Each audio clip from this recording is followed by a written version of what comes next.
আরোয়াকে দেখে পাপিয়া প্রফুল্ল চিত্তে দৌড়ে এসে জড়িয়ে ধরে বলে, নতুন ভাবি তোমরা এসে গেছো, তোমাদেরকে অনেক মিস করেছি জানো। আমি তোমাদেরকে 3 গুণ বেশি মিস করেছি। একা একা কি কঠিন কাজ, বাপরে। লাগেজগুলো ভেতরে পাঠিয়ে সাম্য দাঁড়ালো। জাওয়াত গাড়ি থেকে নেমে বলল, কালার অফিসে এসো না। সাম্য ওর কথায় বিবর্ণ হয়ে গেল। ভীত স্বরে বলল, স্যার তবে কি আমার চাকরি গেল? জাওয়াত ওর শার্টের পকেটে একটা খাম রেখে বলল, এত কথা না বলে যা বলছি তাই করো। বলেই সে বাড়ির ভেতরে চলে গেল। সাম্য মন খারাপ করে গেটের দিকে এগোতে লাগলো। পকেটে থাকা খামটা খুলে দেখে একটা চেক। ওর বুঝতে আর বাকি রইল না চাকরিটা গেছে। তখনই ওর ফোনে একটা মেসেজ আসে, তুমি আমার খুব বিশ্বস্ত একজন মানুষ, তোমাকে বাদ দেওয়ার প্রয়োজনীয়তা এখন আপাতত দেখছি না।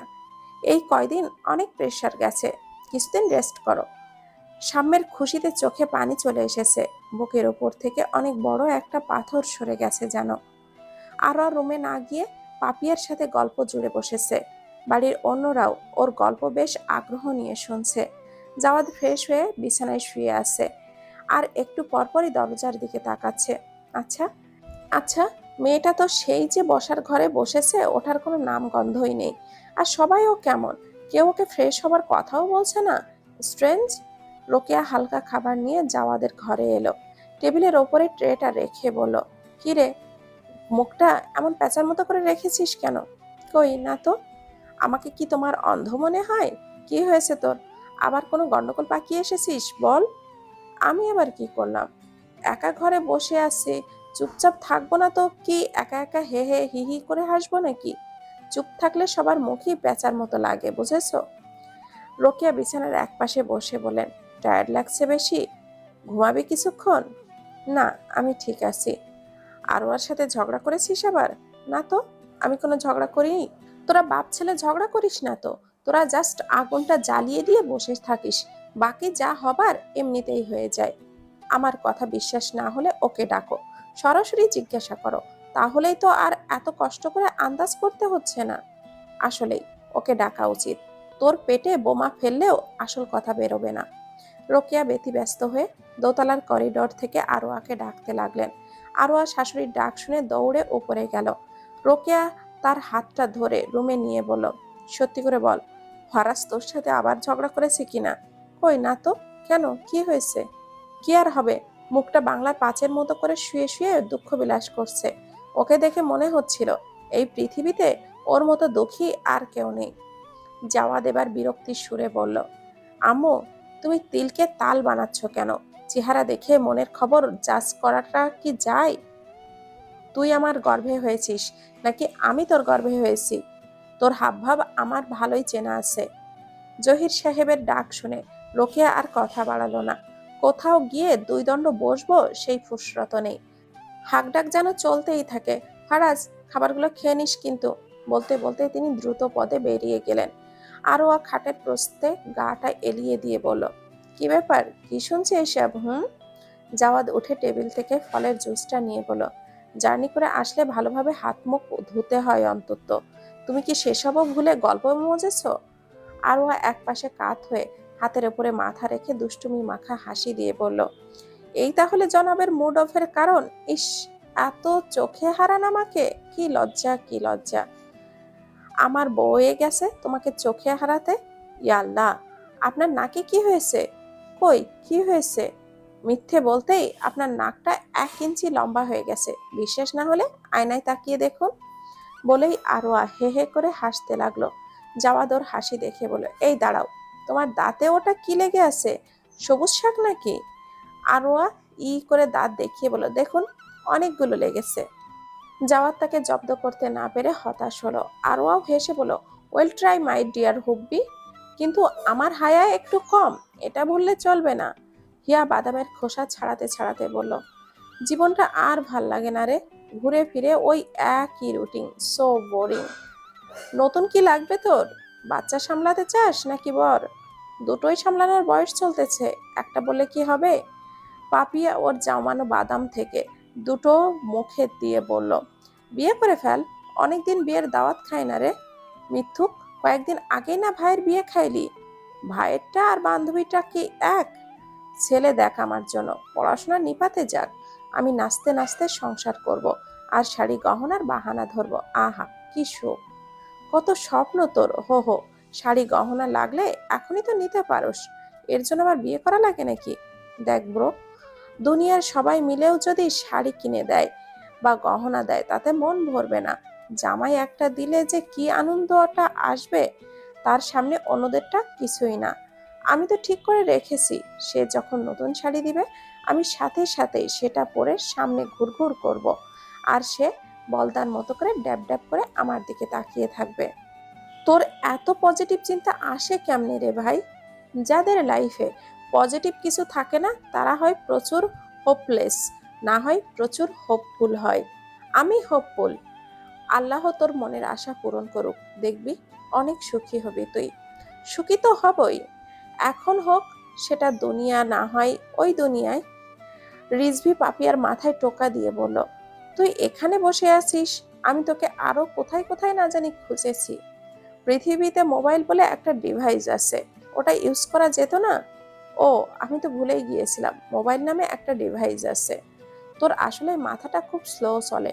হরলিক্স খাবি রোজ, বুঝলি? হরলিক্সের কোনো পুষ্টিগুণ নাই, ওইটা ফাও বিজ্ঞাপন ছিল। যাই হোক, কেন খুঁজছিলাম ওইটা বলতেই ভুলে যাচ্ছি তোর কথার মার প্যাচে। বল কি বলবি? রিজভি একটা ছোট প্যাকেট ধরিয়ে দিয়ে বলল, তোর থেকে অনেক টাকা নিয়েছে সে, নে সব শোধ করলাম। আরে বা, এবার একদানেই সব দিয়ে দিলি? এখন তো আর খরচা নেই, তাই একেবারে দিতে পেরেছি। আল্লাহ তোকে সুবুদ্ধি দান করুক, এবার যেন সঠিক মানুষ চিনতে পারিস। পাপিয়াও ঘাড় নাড়িয়ে সম্মতি জানালো। নূর মোহাম্মদ ছাদে দাঁড়িয়ে তার স্ত্রীকে বললেন, আবেগ দিয়ে কাজ করার বয়স এখন আর নেই। আমাদের একটাই ছেলে, ওর থেকে তো আমার পরিবার আগাবে, তাই না? ওর যদি সন্তান না হয় কিভাবে চলবে? সমস্যার সাবার ওর তো না, ও কেন নিজের ভবিষ্যৎটা নষ্ট করবে? আমাদের আর্থিক অবস্থাও ভালো, নাহিয়ানের ইনকামও ভালো, ও চাইলেই আরেকটা বিয়ে করতে পারে। ইনসাফ করো, যে পারলে দ্বিতীয় স্ত্রী তো রাখতে নিষেধাজ্ঞা নেই। ছেলেকে বোঝাও ও যেন আরেকটা বিয়ে করতে প্রস্তুত হয়। কোহিনূর স্বামীর কথায় প্রতিবাদ করার সাহস পেল না। এমনিতে কিছুদিন আগে অনেক ছোট হয়েছেন, এখন যদি আবারও সেটা টেনে অপমান করে, তাই ভয়ে নীরবই থাকলো। তাছাড়া সে ভালো করেই জানে নাহিয়ান জীবনেও এইসবে মত দিবে না। সাবা সবার জন্য বিকালে নাস্তা বানাচ্ছে, তাকে আরোয়া ও রাহেলা সাহায্য করছে। নাহিয়ানের আজ নাইট শিফটে ডিউটি, তাই সে এখন বাসায় নিজের রুমে বসে টুকটাক স্টাডি করছে। সাবা মূলত তার আবদার রাখতেই এই সময় রান্নাঘরে ঢুকেছে। সালমা বাইরের ঘরে বসে আপন মনে জিকির করছেন। এমন সময় কোহিনূর বলল, আম্মা, আপনার সঙ্গে একটা জরুরি কথা বলার ছিল। কি কথা বড় বউ? আম্মা, এখানে না, আপনার ঘরে চলেন।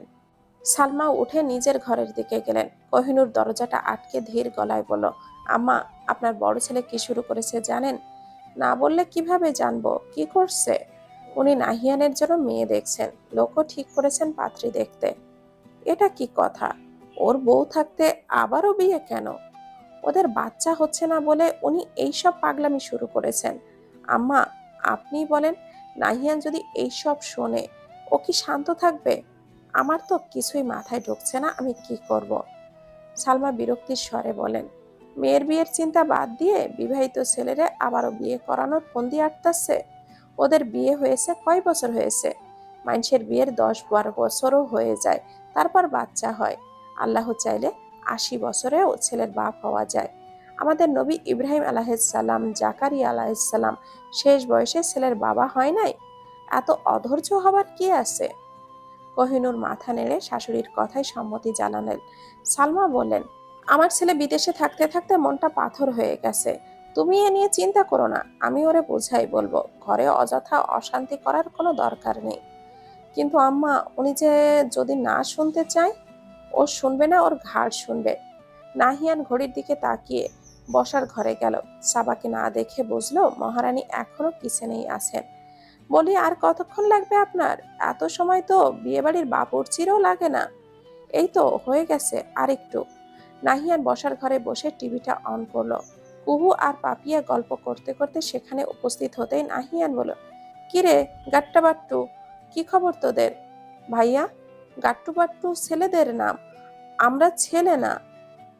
উপমাগত তো মিল আছে তাই না, ওতেই চলবে।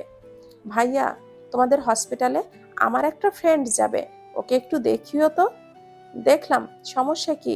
শুধু ভিজিট ঠিকঠাক দিলেই হবে। ছোটবেলায় তো ঠিকই কম্পোজিশন লিখতি, ফ্রিতে চিকিৎসা করবি, বড় হয়ে ভিজিট নিয়ে চিন্তা করিস কেন? ছোটবেলায় আমার কত কথাই বলি, সব কি আর পালন করি? ভাইরে ভাই, তুই এত হিসাবি, এমন ভাবে বলছিস যেন তোকে ভিজিট না দিয়ে ফ্রিতে চেক আপ করাতে যাবে। যা, আমি ওকে বলে দিবনে, যেন 1 টাকাও কম না দেয়। এই তো, এবার গিয়ে বোনের মতো কথা বলি। দেখ ভাই, আমি গরিব শরীব মানুষ, রুগী দেখে যে টাকা পাই তা দিয়েই তো কোনো রকমের সংসার চালায়। আমার স্বাদ থাকলেও সাধ্য নাই। হয়েছে, আর গলা শুকায় না ভাই, দিন দিন হাড় কিপটে হয়ে যাচ্ছিস। সাবা ট্রে হাতে প্রবেশ করে বলল, কে হাড় কিপটে হয়ে গেছে রে? কে আবার? আমাদের ডাক্তার সাহেব। দেখেছো বউ, আমাকে একা পেয়ে তোমার এই জল্লাদি ননদ দুটো কি সব অপবাদ দিচ্ছে। জানো ভাবি, তোমার বর এত হিসাবি হয়েছে যে রুগী দেখার আগে ভিজিটের কথা চিন্তা করে। কি আর করবে, তেমন রুগী আসে না তো তার চেম্বারে, আর ভাগ্যক্রমে যে কয়টা আসে তাদের থেকে বেশি করে আদায় করতে চায়। নাহিয়ানের মুখটা ধোঁতা করে বলল, এটা কি হলো? তুমি আমার পক্ষ না নিয়ে উল্টো ওদের পক্ষ নিয়ে দল পাকালে। এই দিন দেখার জন্য আমি তোমাকে এত ভালোবেসেছি। কুহু আর পাপিয়া হে হে করে হাসতে লাগলো। সাবা বলল, তুমি নাট্যকলায় ভর্তি হলে আরো বেশি ভালো হতো। এত অভিনয় পারো, দেখি নাও খেয়ে দেখো সব ঠিকঠাক হয়েছে কিনা। না, এত অপমান শেষে আমার গলা দিয়ে এইসব খাবার আর নামবে না, তোমরাই খাও। সাবা ওর সামনে নাস্তার প্লেটটা ধরে দাঁড়ালো। নাহিয়ান ভয়ে ভয়ে প্লেটটা হাতে নিয়ে বলল, আমি নিহাতি অবলা প্রাণী বলে তোমরা সবাই আমায় চেপে বসো। এটা ঠিক না, এটা ঘোরতর অন্যায়। বলো যে ভাবে রান্না খাওয়া মিস করতে চাস না, অথচ ভান করছিস বাধ্য হয়ে নিলি। তুই বেশি পেকে গেছিস, তোরে যে এখন বিদায় করতে পারলাম না কেন বুঝলাম না। ভাইয়া, তুই সবসময় এমন করিস জানিস, ঝুঁটি টান দিলে পুরো চুলটাই এলোমেলো হয়ে যায়। আমি জানবো কিভাবে? আমি কি ঝুঁটি বাঁধি নাকি? ডাস্টবিন থেকে কুড়িয়ে আনা মেয়ের ঢং কত দেখো। তোকে ডাস্টবিন থেকে এনেছে, আমাকে না। আমি আগে হয়েছি, তুই না। আমার এখনো মনে আছে, তোকে যখন এনেছিল তোর গা থেকে ময়লার গন্ধ আসছিল। কতদিন আমি তোকে কোলে তুলিনি গন্ধের কারণে। আমার তো মনেই হয় এখনো তোর গা থেকে সেই স্মেলটা বেরোয়। দাদা সাহেব সেখানে আসার আগ অবধি তাদের এই ঝগড়া চলতে থাকলো। আর ওয়া জাওয়াদের জন্য খাবার নিয়ে নিজেদের রুমে ঢুকে দেখে জাওয়াদ ফ্লোরে শুয়ে আছে। ওকে এমন অবস্থায় দেখে সে দ্রুত ওর কাছে গিয়ে বলল, এই, আপনার কি হয়েছে? মেঝেতে শুয়ে আছেন কেন? আপনি ঠিক আছেন? এতক্ষণ কোথায় ছিলে? তোমার বরটা যে ঘরে একা একা বসে আছে, মাথায় নেই সেটা? আপনি তো কাজ করছিলেন, ল্যাপটপে ঢুকলে আপনার তো হুঁশ থাকে না। এই মেয়ে, এত নড়াচড়া করছো কেন? চুপটি করে শুয়ে থাকো। কিন্তু আপনি বিছানায় না শুয়ে নিচে শুয়ে আছেন কেন, সেটা আগে বলুন তো।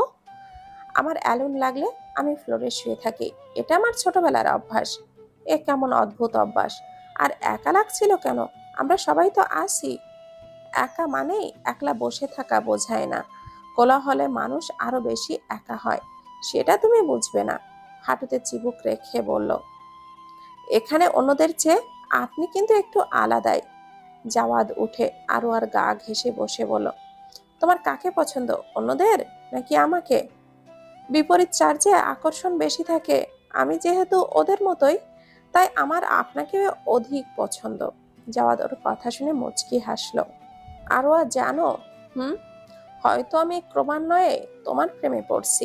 আহারে, আপনার প্রেমিকার কি হবে তাহলে? সেটাই তো ভাবছি। আমায় খুন না করে ফেলে আবার। আরোয়া ওর কাঁধে মাথায় এলিয়ে দিয়ে হাসতে লাগলো। জাওয়াদ বলল, আমার মাঝে মাঝে কি মনে হয় জানো? কি মনে হয়? তোমার মাথার স্ক্রুটা আর খুঁজে পাবো না। সমস্যা নেই, আপনার থেকে দুটো ধার নিয়ে লাগিয়ে নিব। তাহলে আমার কি হবে? বোকা হয়ে যাবেন।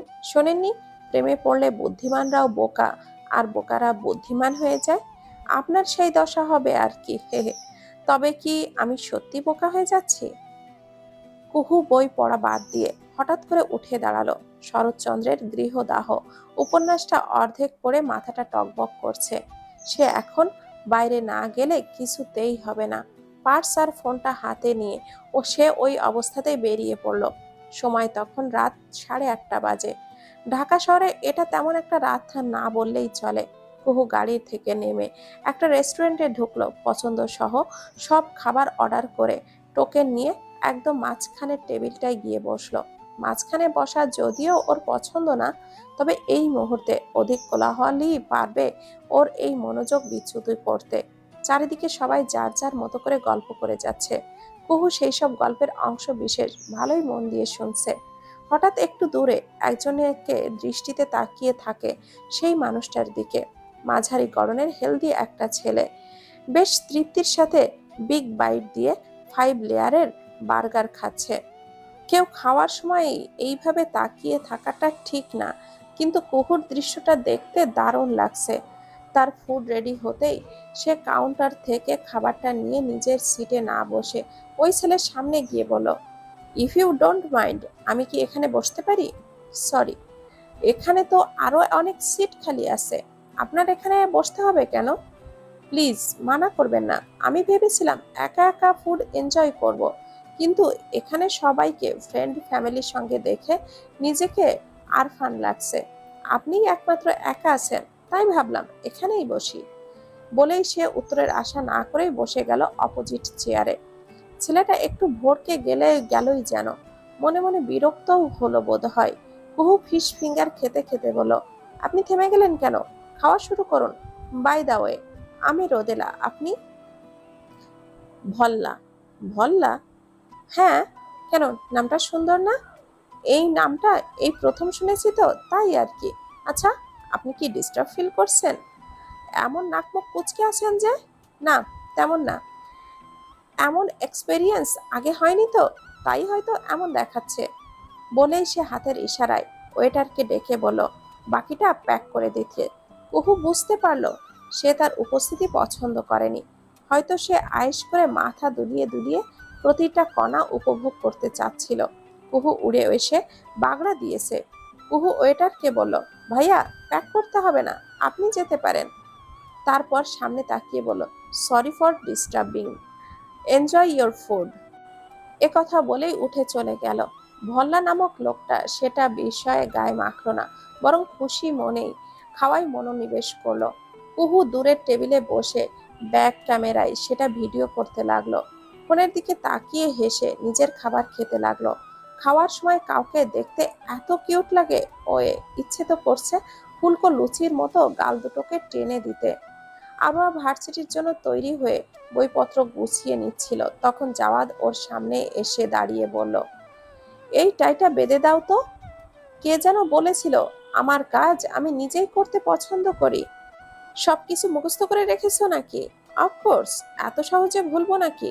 আমার জীবনের প্রথম বাসর বরবাদ করেছেন, প্রথম চুমু বরবাদ করেছেন, আপনার কথা ভোলা এত সোজা? জাওয়াদ ওকে পেছন থেকে জড়িয়ে ধরে বলল, মাথা ভর্তি আমায় নিয়ে ঘুরলে পড়া রাখবে কোথায়? পড়া পড়ার জায়গায়, আর স্বামী স্বামীর জায়গায়। মেয়েদের স্মৃতিশক্তি এসব ক্ষেত্রে খুবই প্রখর হয়, বুঝলেন? So be careful. জাওয়াদ আলতো হাতে ওর চুল সরিয়ে কাঁধে নাক ঘষে আদুরে গলায় বলল, সকাল সকাল মেজাজ এত গরম হয়ে আছে কেন? হ্যাঁ, আমি কি কিছু করেছি নাকি? আরও আর রাগ নিভে আসতে চাইলেও সে নাক ফুলিয়ে বলল, আমি আপনাকে ভুল নাম দিয়েছিলাম, আপনি রোবট না। রোবটরা সব মনে রাখে। আমি কিছুই বুঝতে পারছি না, খুলে বলবা তো কি হয়েছে? না বললে বুঝবো কিভাবে? নতুন করে আর কি হবে? যা দুর্ঘটনা হবার তা তো 6 মাস আগেই হয়েছে। আমি বলদি এক্সপেকটেশনটা রেখেই বসে আছি। বলেই হনহন করে রুম থেকে বেরিয়ে গেল। জাওয়াদ বোকার মতো চেয়ে রইল। ঘটনা কি হলো? একটু টাই বাঁধতে বলায় এত কথা শুনিয়ে দিল মেয়েটা। গাড়িতে বসেও আরওয়া কোনো কথা বলল না। জাওয়াদ এটা সেটা জিজ্ঞাসা করলেও বিশেষ উত্তর দিল না। অফিসে বসে জাওয়াদ ভাবতে লাগলো, কাল কি সে কিছু করেছে? কোনো আচরণে আরওয়া এমন রেগে আছে, সম্ভবত কারণ সমূহ চিহ্নিত করতে হবে। কিন্তু না, বহু ভেবেই তেমন কিছু উদ্ধার করতে পারল না। বিরক্ত হয়ে নিজের কপালে নিজেই চাপড়াতে ইচ্ছে করছে। স্যার, আপনি ঠিক আছেন? আপনাকে বেশ চিন্তিত দেখাচ্ছে। কোনো সমস্যা? আচ্ছা শাম্য, মেয়েদের সম্পর্কে তোমার আইডিয়া কেমন? তাদের হাবভাব বুঝতে পারো? এত বছর একসঙ্গে থেকে আমার ছোট বোনের মন মেজাজই বুঝতে পারলাম না স্যার। অন্যদেরটা আর কি করে বুঝবো?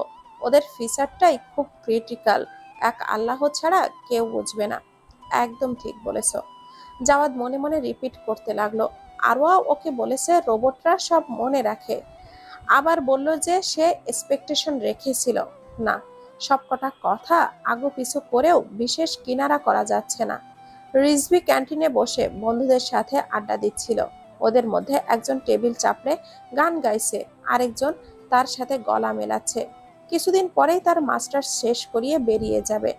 রিজভির বাবা অবশ্য ঠিক করে রেখেছেন ছেলেকে তার বিজনেসে নেবেন, কিন্তু রিজভির মাথায় অন্য প্ল্যান।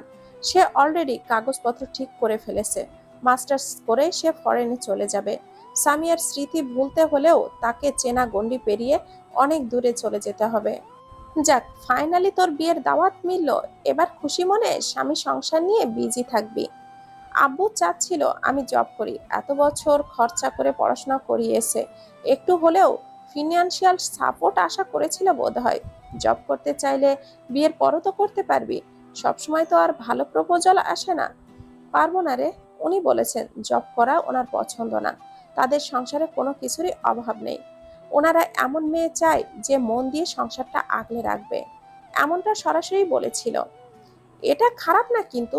তবে তোদের পারিবারিক অবস্থা অনুযায়ী আঙ্কেলের অবর্তমানে তুই বলতে গেলে উপার্জনক্ষম ব্যক্তি। তোর বাকি দুই ভাই বোন তো এখনো মাধ্যমিক পেরোলো না। আঙ্কেলের এক্সপেকটেশনকেও দোষ দিতে পারি না। দোষ আমিও দেই না। আমি জানি মধ্যবিত্তদের সীমাবদ্ধতা অনেক। আমার জায়গায় যদি ছেলে হতো, আব্বুর মাথার উপর থেকে বোঝা কিছুটা হলেও কমতো। তিনি হয়তো ছেলে মেয়ের মাঝে তফাৎটা মানতে চাননি। আশা রেখেছিলেন এখনকার যুগে এসে অন্তত তার মেয়ে এমন ছেলে বিয়ে করতে চাইবে না যে জব করা অ্যালাউ করবে না। মন খারাপ করিস না। মানুষ 100% পায় না। এখানে ওনাদের অন্য মাইন্ড ডিমান্ড নেই। বিয়ের সকল খরচা তারা বহন করছে। বলতে গেলে তোর জন্য পারফেক্ট প্রপোজাল। তুই সবসময় টেনশন করতি বিয়ের খরচা দিতে গিয়ে আঙ্কেলের না সমস্যা হোক। আল্লাহ তোর মনের আশা পূরণ করেছে। আমার দাদি বলেন রিজিকের ব্যবস্থা আল্লাহ আগেই করে রাখেন। আমরা অযথাই টেনশন করি। দেখা গেল তোর ইনকাম বাদেও তোদের সংসার ভালোই কাটবে। তোর ভাই বোন, বাবা মা, ওর রিজিক অনুযায়ী বরকত আসবেই। জানি না, নিজেকে কেমন যেন স্বার্থপর লাগছে রে। আমাদের বাসার সবাই অবশ্য এই বিয়ে নিয়ে খুব খুশি। দেখি আল্লাহ ভাগ্যে কি রেখেছেন। যা হবে ভালোই হবে, চিন্তা করিস না। তোর নোট তোলা শেষ? আমাকে আবার শপিং এ যেতে হবে। ওনারা আজকে বিয়ে শপিং করবেন বলল। এই, এই তো আরেকটু। হিয়া আপন মনে মাথার ওপরে জারুল গাছটায় চেয়ে রইল। ভার্সিটি থেকে বাসায় না ফিরে আরওয়ান নিজেদের বাসায় গেল। তাকে দেখে করিমুন্নেসা আপ্লুত স্বরে বলল, সকাল থেকে তোল্লাই বই রইছি, কতক্ষণ আয়া আইবি, এই জন্যই বসে রইছি। আরওয়ার দাদি পাশ ঘেঁষে দুই হাতে গলা জড়িয়ে ধরে বলল। করিমুন্নেসার নাতনির মন খারাপ টের পেয়ে গিয়ে বললেন, কি হয়েছে বুবু? এমন বেজার হয়ে আসন কেন? হেতের লগে আবারও কাজ্যা হইছে? দাদি যান, উনি আমাকে উইশ করে নাই, হয়তো জানেও না আজকে আমার বার্থডে। মানুষ এত কেয়ারলেস হয় বলো? হ্যাতে কি তোর স্কুল কলেজের মাস্টার নি? তোর জন্ম নিবন্ধনের কার্ড লইয়া বইয়া আছে নাকি? হ্যাঁ রে হন, তোগো নিয়া বিয়া হইছে, এখনো ভালো মতো একজন আরেকজনের জানোস নাই, চেনোস নাই। হাতে দেখার লাই জানে তোর জন্মদিন কবে? একগিনি লয় মন খারাপ করছিস? যে জানে না তারে জানাইতে হয়, তার উপরে গোসা করা মানায় না বুবু। মানুষ যাকে ভালোবাসে তার পছন্দ অপছন্দ বিশেষ দিন এসব মনে রাখে না বা জানার চেষ্টা করে না। উনি কেন এমন দাদিজান? উনি আমাকে ভালোবাসে না কেন? আমি কি ভালোবাসার যোগ্য না? করিমুন্নেছা তার পিঠে মাথা বুলিয়ে বললেন, ধৈর্য ধর বোন, ধীরে ধীরে সব ঠিক হইব। দেখবি একদিন হেতে তোরলাই এমন বেদিস হইব, কুল পাইবি না। তুমি সবসময় পজিটিভ কথা বলো। জীবনে এত এত ভালো ঘটে না, আর এই বদলোকের বেলায় তো নাই। হাঁচানি, হেতে বুঝি পরিবর্তন হয় না? হয়েছে তো একটুখানি। শিরিন বাটিতে করে পিঠা এনে বলল, আম্মা নেন, আপনার নাতিকে পিঠা খাওয়ান। করিমুন্নেসা চামচ কেটে কেটে আরোয়াকে পিঠা খাইয়ে দিতে দিতে বলল, বৌমা তোমার মেয়ের জামাইরে কল দাও, বলো আজ রাতে আমাদের সাথে খাবে। আচ্ছা। আমার জন্য তৈরি করা মজার মজার খাবারগুলোতে ওই লোককে ভাগ বসাবে? তুমি তাকে আসতে বলছো কেন? এসব কি কথা আয়েশা? ওই লোক আবার কি? নিজের স্বামীকে কেউ এইভাবে সম্বোধন করে? তো কি বলবো, আমার পরাণের স্বামী? হুম। তোমায় আমায় ধরে বেঁধে একটা রোবটের সাথে বিয়ে দিয়েছো। নিহাতি সে দেখতে ভালো বলে চুপচাপ মেনে নিয়েছি, নয়তো কবেই চলে আসতাম। আজকের দিনে এমন গাল ফুলিয়ে না রেখে তোর রুমে যা, তোর জন্য গিফট রাখা আছে, দেখে আয়। আব্বু কখন আসবে আম্মু? চলে আসবে একটু পরেই। আমাদেরকে বলে গেছে তোকে যেন বলি রেডি থাকতে, আসবার সময় কেক আনবে। চকলেট কেক আনতে বলেছে তো? ওইটা মিট যাবে। আরোয়া মুহূর্তেই খুশি হয়ে গেল, আনন্দিত গলায় বলল, দাদি যান তুমি বসো, আমি তৈরি হয়ে আসি। বলেই সে নিজের রুমের দিকে গেল। শিরিন বলল, আম্মা জামাইকে কি বলবো আজকে যে ওর জন্মদিন? তুমি না বলে বরং শোয়েব রে বলো যে ও যেন দোলাভাইরে বলে গিফট নিয়ে আসতে। কিছু মনে করে যদি? না বললে যে বোমা রেডি হবে তার সামনে, এটা কিছুই না, বরং দেখবা তারই বড় উপকার হবে। আচ্ছা, তাহলে আগে আসার কথা বলি, পরে শোয়েবকে দিয়ে কল করাবো। তাই করো। আমিন সাহেব মেয়ের পছন্দের ফ্লেভারের কেক নিয়ে বাসায় ফিরলেন। আরোয়া বসার ঘরে ভুরু কুঁচকে জাওয়াদের দিকে তাকিয়ে আছে। বাবাকে দেখে আরোয়াও মুখটা স্বাভাবিক হয়ে উঠল।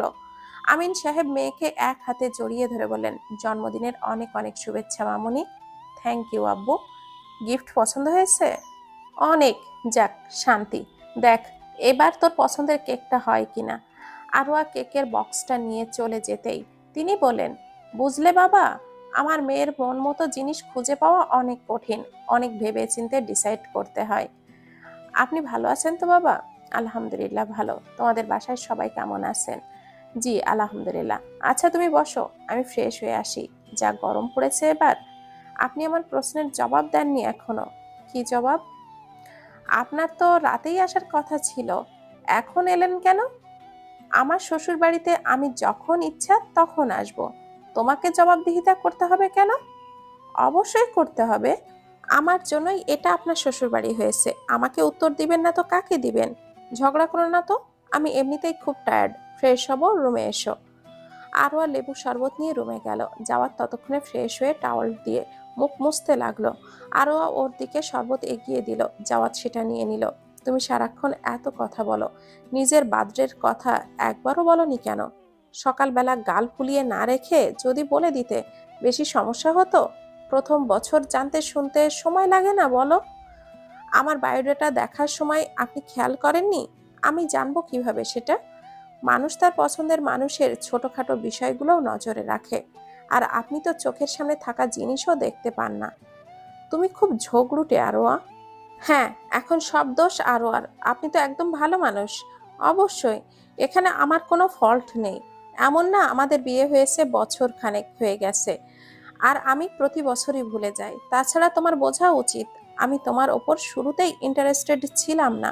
না, আমি এই বিয়েটা নিয়ে সিরিয়াস ছিলাম। তো তোমার বায়োডাটা দেখার সময় জাস্ট এডুকেশন সেক্টরই মনে হয়েছিল। এখন যদি সেটাকে কেন্দ্র করে ঝগড়া করতে থাকো তবে সেটা সম্পূর্ণ তোমার ইম্যাচুরিটি। আমার এখানে কিছু বলার নেই। হ্যাঁ সেটাই, আমারই ইম্যাচুরিটি। জাওয়াদ গ্লাসটা টেবিলে রেখে ওর সামনে দাঁড়ালো। দুই হাত কাঁধে রেখে নরম গলায় বলল, আমি চেষ্টা করব এইসব ছোটখাটো ব্যাপার মনে রাখার। তুমি আর রেগে থেকো না প্লিজ।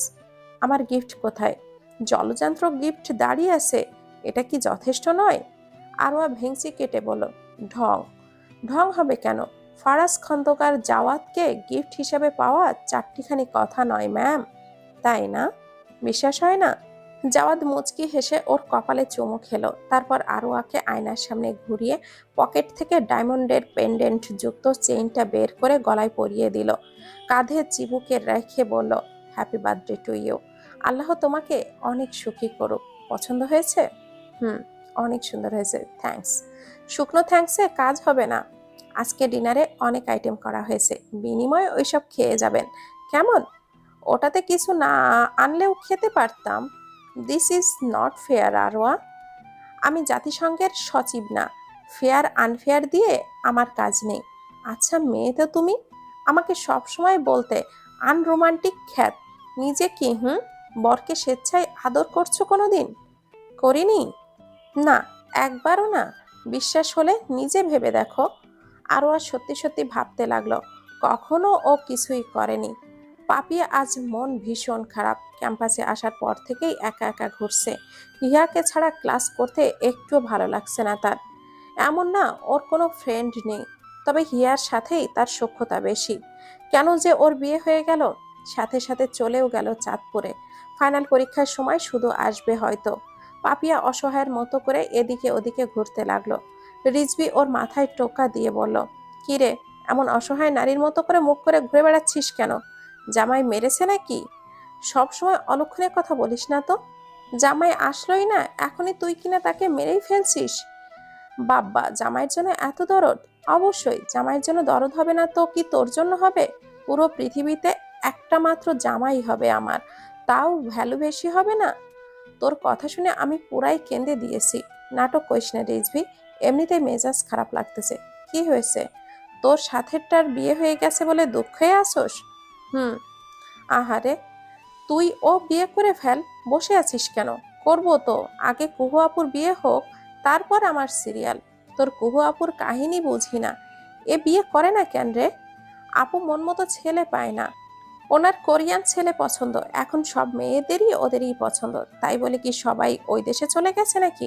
দেখবি তোর বোন এমন ছেলেরে বিয়ে করবে যে কোরিয়ানের উল্টা ভার্সন, গোলাপ ভাঁড়ের উত্তরসূরি টাইপ বাঙালি পুরুষ। আমার সেটা মনে হয় না। কত ভালো ভালো ছেলে দেখেছে, পাত্তাই দেয় না। তাহলে তুই 100% নিশ্চিত থাক, যারা বেশি বাছে তাদের কপালে পছন্দের বিপরীত জোটে। তুই খুব নেতিবাচক। মানুষ জীবন সঙ্গী রুচি অনুযায়ী খুঁজতে পারে, এটা খারাপ ভাবিস কেন? হ্যাঁ, সারাটা জীবন যার সঙ্গে জীবন কাটাবে, তাকে যদি পছন্দই না হয় চলে। আমি বলছি না বাছাই করা খারাপ, তবে অতিরিক্ত করলে সেটা শেষমেশ ভালো হয় না। যাই হোক, সেতিরে নিয়ে ঝগড়া করতে চাইছি না। চল ক্যাফেতে যাই, গরমে যান জায়গা এবার। হ্যাঁ, আমি পাগল তো, তোর সাথে ক্যাফেতে যাব, আর তুই সামিয়ার বিলটাও আমার কাঁধে তুলে দিবি। বলেই পাপিয়া জিভ কাটল। রিজভি হাসি মুখে মুহূর্তেই বদলে গেল। দীর্ঘশ্বাস ফেললে বলল, সামিয়া, তোর ইউকে যাওয়া কনফার্ম হলো? মোটামুটি কনফার্ম। বাবা ভেজাল না করলে এই বছরই হয়তো চলে যাব ইনশাল্লাহ। তোরা সবাই চলে যা ঢাকায়, আমার আর কেউই থাকিস না। তোর হাবি গোষ্ঠী সব ঢাকাতেই আছে। এমন ভম ধরছিস কেন যেন একাই পড়ে থাকবি? ফ্রেন্ড তো হাতে গোনা কয়জনই। তুই থাকতে থাকতেই বিয়ে করে ফেলতে হবে, নয়তো সত্যিই আমি একা থেকে থেকে বেকা হয়ে যাব। করে ফেল, সামনে বর্ষা আসছে, এ সময় বিয়ে করা আরাম। তুই হালা বাক্কা শেয়ানা, সব ঋতুতেই বেনিফিট খুঁজে পাস। গরমে ভালো, বর্ষায় ভালো, শীতে ভালো, সবটাতেই তোর ভালো লাগে। যা সত্যি তাই তো বলি, বিয়ে সব ঋতুতেই জোশ। আমার কি দোষ? তোর জন্য তুইও করে ফেল। আমি আর বিয়ে করব না রে, চিরকুমার থেকে যাব। ধুরর, ভুল মানুষের জন্য এমন সিদ্ধান্ত নেওয়া বোকামি। এসব অহেতুক চিন্তা মাথায় আনিস না। রিজভি ম্লান হাসল, জবাব দিল না। কোকেয়া বিছানায় এমন জোরে ঝাড় দিচ্ছে যেন এই বিছানার তোষকের সাথে তার জন্মের শত্রুতা। জহির সাহেব পেপারের ফাঁক দিয়ে স্ত্রীর মতিগতি বোঝার চেষ্টা করছেন। এখন উঠে দৃষ্টি আকর্ষণ করলেও সমস্যা, তাই চুপচাপ পেপার পড়ার ভান করেই বসে রইল। কোকেয়া নিজেই তার সামনে এসে বললেন, তোমার কাছে পেপার পড়াই সবচেয়ে জরুরি তাই না? বড় ভাইজানকে দেখেছ, কয়দিনের জন্য দেশে ফিরেন, তাও বড় ভাবিকে নিয়ে কত জায়গায় যায়, শপিং করে, আনন্দ করে। উনি এমনিতে সবার সামনে খিটখিট করলেও বউকে ঠিকই ভালোবাসে। ছোট ভাই ও তার বউকে কত কি কিনে দেয়, প্রতি মাসে 2-3 বার বাচ্চাদের নিয়ে কতখানে যায়। আর তুমি একই ছাদের নিচে থেকেও একটা দিন আমায় বেড়াতে নিলে না। কিছু বললে বলো বুড়ো হয়ে গেছি। ওদের দেখো, একজন তোমার বড়, আরেকজন তোমার ছোট। দুই ক্যাটাগরি দেখিয়ে গেল। শখ আহ্লাদের বয়স থাকে না। জহির সাহেব কি উত্তর দিবেন বুঝতে পারলেন না। মাথা নাড়িয়ে বললেন, তোমার কথা একদম 24 ক্যারেট খাঁটি। এখানে কোনো খাদ নেই। আমি মিডেলে হয়ে ভেজালে পড়েছি। না বড় ভাই হতে পারলাম, না ছোট। সেন্টিমেন্ট আর অ্যাটাক করতে এসো না, খবরদার। আমি বলেই তোমার সংসার করছি, অন্য কোনো মেয়ে হলে কবেই চলে যেত। তোমার এসব গোয়ার তুমি সহ্য করে এত বছর সংসার করতো না। আমারই পোড়া কপাল।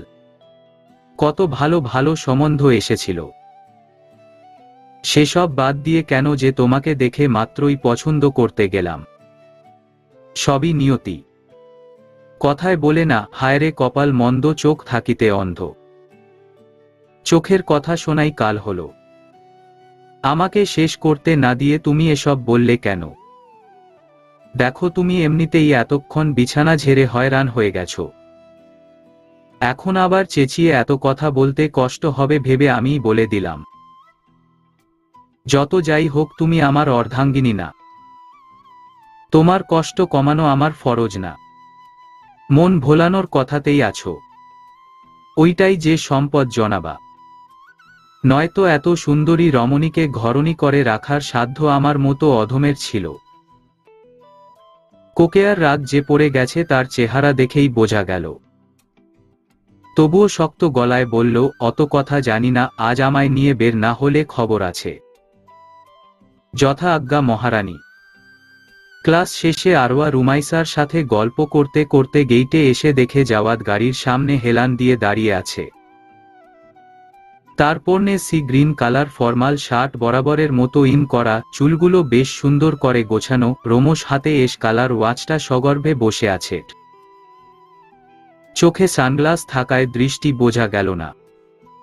আরওয়া দূর থেকে তাকে দেখে মুগ্ধ হল। মনে মনে বলল, আল্লাহুমা বারিকলাহু। মাশাআল্লাহ, আমার বোরটা দেখতে এত দারুণ। কোনো ডাইনির বদনজর না লাগুক।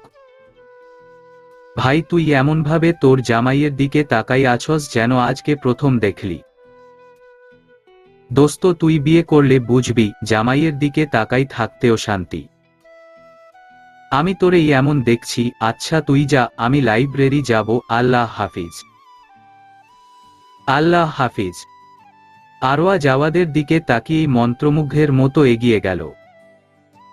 আজ সকালেও তো একসঙ্গে বেরিয়েছে, কই তখন তো এত চোখে পড়েনি। নাকি এমন রৌদ্রোজ্জ্বল দিনে দূর থেকে দেখায় বেশি আকর্ষণীয় লাগছে? আরওয়ার চাহনি দেখে জাওয়াদের ঠোঁটের কোণে হাসি ফুটে উঠল। সে এগিয়ে ওর কাছে যেতেই আরওয়া কিসব বিড়বিড় করে ওর গায়ে ফু দিয়ে বলল, আমার সাথে থাকা কারিন জিনের ও নজর না লাগুক। আইনো আমি দেখতে অনেক হ্যান্ডসাম, তাই বলে এমন চোখ দিয়ে স্ক্যান করবে? লজ্জা নেই মেয়ে? অন্য কাউকে না, নিজের একান্ত ব্যক্তিগত পুরুষকে দেখছি। লজ্জার কি আছে? কথায় তোমায় হারাতে পারবো না। গাড়িতে উঠো। গাড়ির দরজা খুলে আরওয়াকে বসালো। তারপর নিজে ড্রাইভিং সিটে বসে বলল, লাঞ্চ করেছিলে ঠিকমতো? আপনি? কোথায় যাচ্ছি? যাচ্ছি যে কোনো একটা জায়গায়। বেড়াতে নিচ্ছেন? সিরিয়াসলি? এমনভাবে বলছো যেন আমি কখনো বেড়াতে নিই না। না তা নয়, তবে সচরাচর নেন না তো, তাই প্রতিবারই প্রথমবারের মতো এক্সাইটমেন্ট কাজ করে। আচ্ছা। মেইন শহর পেরিয়ে অনেকটা দূরেই গাড়ি চলছে। আরওয়া বহুক্ষণ জেগে থাকলেও একটা সময় সিটে হেলান দিয়ে ঘুমিয়ে পড়েছে। জাওয়াদ ওর ঘুমন্ত মুখের দিকে চেয়ে মুচকি হাসল। কাঙ্ক্ষিত গন্তব্যে পৌঁছানোর পর মৃদুস্বরে আরওয়াকে ডেকে তুলতেই আরওয়া বলল, আমরা এখন কোথায়? বেরিয়ে এসো, দেখো কোথায় এসেছি। আরওয়া বের হয়ে দেখল চারদিকে সবুজ সমারোহ। আরওয়ার চোখ জুড়িয়ে গেল এমন প্রাকৃতিক সৌন্দর্য অবলোকন করে। জাওয়াদ গাড়ির চাবিটা গার্ডকে দিয়ে আরওয়ার হাত ধরে ভেতরে প্রবেশ করল। বাহারি গাছপালায় ঘেরা সাদা রঙের একতলা একটা বাড়ি। বাড়িতে প্রবেশ করার আগে ঘাট বাঁধানো বিশাল দিঘি। আরোয়া চারদিক দেখে দেখে এগোতে লাগল। বাড়ির ভেতর থেকে একজন মধ্যবয়স্কা নারী বেরিয়ে এসে বললেন, বাবা তুই আসছস? পথে কোনো অসুবিধা হয়নি তো? আসসালামু আলাইকুম ফুফু, কেমন আছেন? ওয়ালাইকুমুসসালাম, ভালো আছি বাবা। এটা তোর বউ? মাশাআল্লাহ, অনেক সুন্দর। আরোয়া তাকে সালাম দিয়ে কুশল বিনিময় করল। তিনি তাদের ভেতরে নিয়ে বললেন, তোমরা হাতমুখ ধুয়ে নাও, আমি তোমাদের নাস্তা পানির আয়োজন করি। উনি কে? আর আমরা এখানে এসেছি কেন? উনি ফাতেমা ফুফু, দাদা সাহেবের ভাতিজি। উনার ছেলে মেয়ে সবাই বলতে গেলে ফরেনে থাকে। উনি একাই এখানে থাকেন। যদিও অনেকবার বলা হয়েছিল উনার বড় মেয়ের ওখানে থাকতে, কিন্তু ফুফু এই বাড়ির মায়া ছাড়তে পারেন না। তাই আমরা সুযোগ পেলেই উনাকে এসে দেখে যাই। ওহ আচ্ছা, অবশ্য যে সুন্দর জায়গা, আমি হলে আমিও কোথাও যেতাম না। তাই? হুম। আচ্ছা তুমি ফ্রেশ হয়ে নাও, আমি একটু আসছি। কোথায় যাচ্ছেন? দেখে আসতে সব ঠিকঠাক আছে কিনা। আচ্ছা। চলে যাওয়ার পর আরোয়া হাতমুখ ধুয়ে ফ্রেশ হয়ে নিল। ফাতেমা বাহারি পদের নাস্তা টেবিলে সাজিয়ে বললেন, বউ এদিকে আসো। ইয়া আল্লাহ ফুপি, আপনি এত আয়োজন করতে গেলেন কেন? শোনো মেয়ের কথা, বেশি কিছু আর করতে পারলাম কই। শরীরে যখন বল ছিল আরো কত কি করতাম। এখন তো আগের মতো কিছুই করতে পারি না। পলি সাহায্য করাই যা একটু করেছি। কই রে তোরা, এদিকে আয়, দেখে যা তোদের ভাবিকে। দুটো কিশোরী মেয়ে লাজুক ভঙ্গিতে আরোয়ার সামনে এসে দাঁড়ালো। ফাতেমা বললেন, বুঝলে বউ, এই বুড়ো বয়সে ওরাই আমার লাঠি। দুটো বোন মিলে পুরো বাড়ি মাথায় তুলে রাখে। তোমাকে দেখে লজ্জা পাচ্ছে বলে চুপ করে আছে।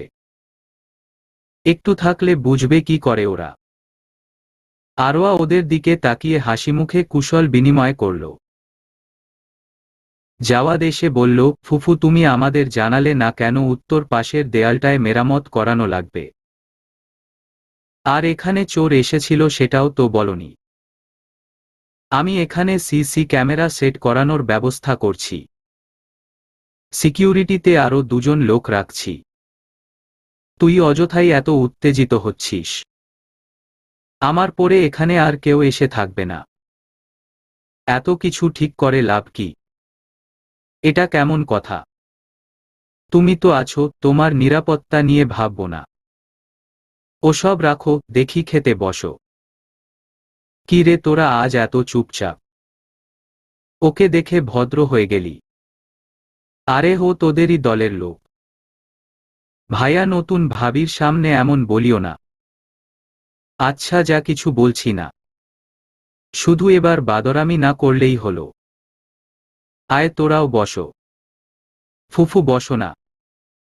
সবাই একসঙ্গে খেতে খেতে গল্প করতে লাগলো। কুহু লাইব্রেরি থেকে বের হয়ে বাসার দিকে যাচ্ছিল। রোডসাইডের ফুডকার্টে নজর যেতেই দেখে সেদিনের ওই লোকটা গরম গরম লুচি আর চিকেন চাপ খাচ্ছে।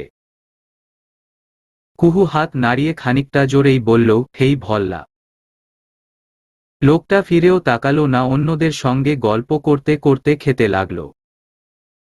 কুহু সামনে এসে বলল, কি ব্যাপার ভল্লা সাহেব, কতবার ডাকছি রেসপন্স করছেন না কেন? সরি, আপনাকে ঠিক চিনলাম না। আরে ওই যে ওইদিন রেস্টুরেন্টে দেখা হয়েছিল, আপনি বিগ সাইজের বার্গার খাচ্ছিলেন, মনে নেই? কি জানি ভাই, আমি তো কতখানি খেতে যাই। কয়টা মনে রাখব? আচ্ছা মনে না রাখেন আপনিই বলুন, আপনার সঙ্গে আলাপ না হলে কি আমি আপনার নাম জানতাম? কি নাম বললেন শুনি? কেন ভল্লা? ভল্লা বলেই সবাই হেহে করে হেসে উঠল। এটা আবার কেমন নাম? কেন উনিই তো বললেন। অবশ্য আমারও মনে হয়েছিল এটা কেমন নাম। পরে ভাবলাম বাবা মায়ের ইচ্ছের তো অভাব নেই, শখ করে কত আজগুবি নামই না তারা রাখেন। যেমন আমারটাই দেখেন, কোকিল ডাকা দিনে হয়েছি বলে আমার নাম রেখে দিল কুহু। আবার আমাদের এক স্যারের নাম ফকির, এক ম্যামের নাম পেয়ারা। এরকমই হয়তো উনাকে ছোটবেলায় ভল্লা কামড়েছে, তাই উনার নাম ভল্লা। তার কথা শুনে উপস্থিত সবাই বেশ মজা পেল। কিন্তু ভল্লা ছদ্মনামের লোকটার বিশেষ প্রতিক্রিয়া দেখা গেল না।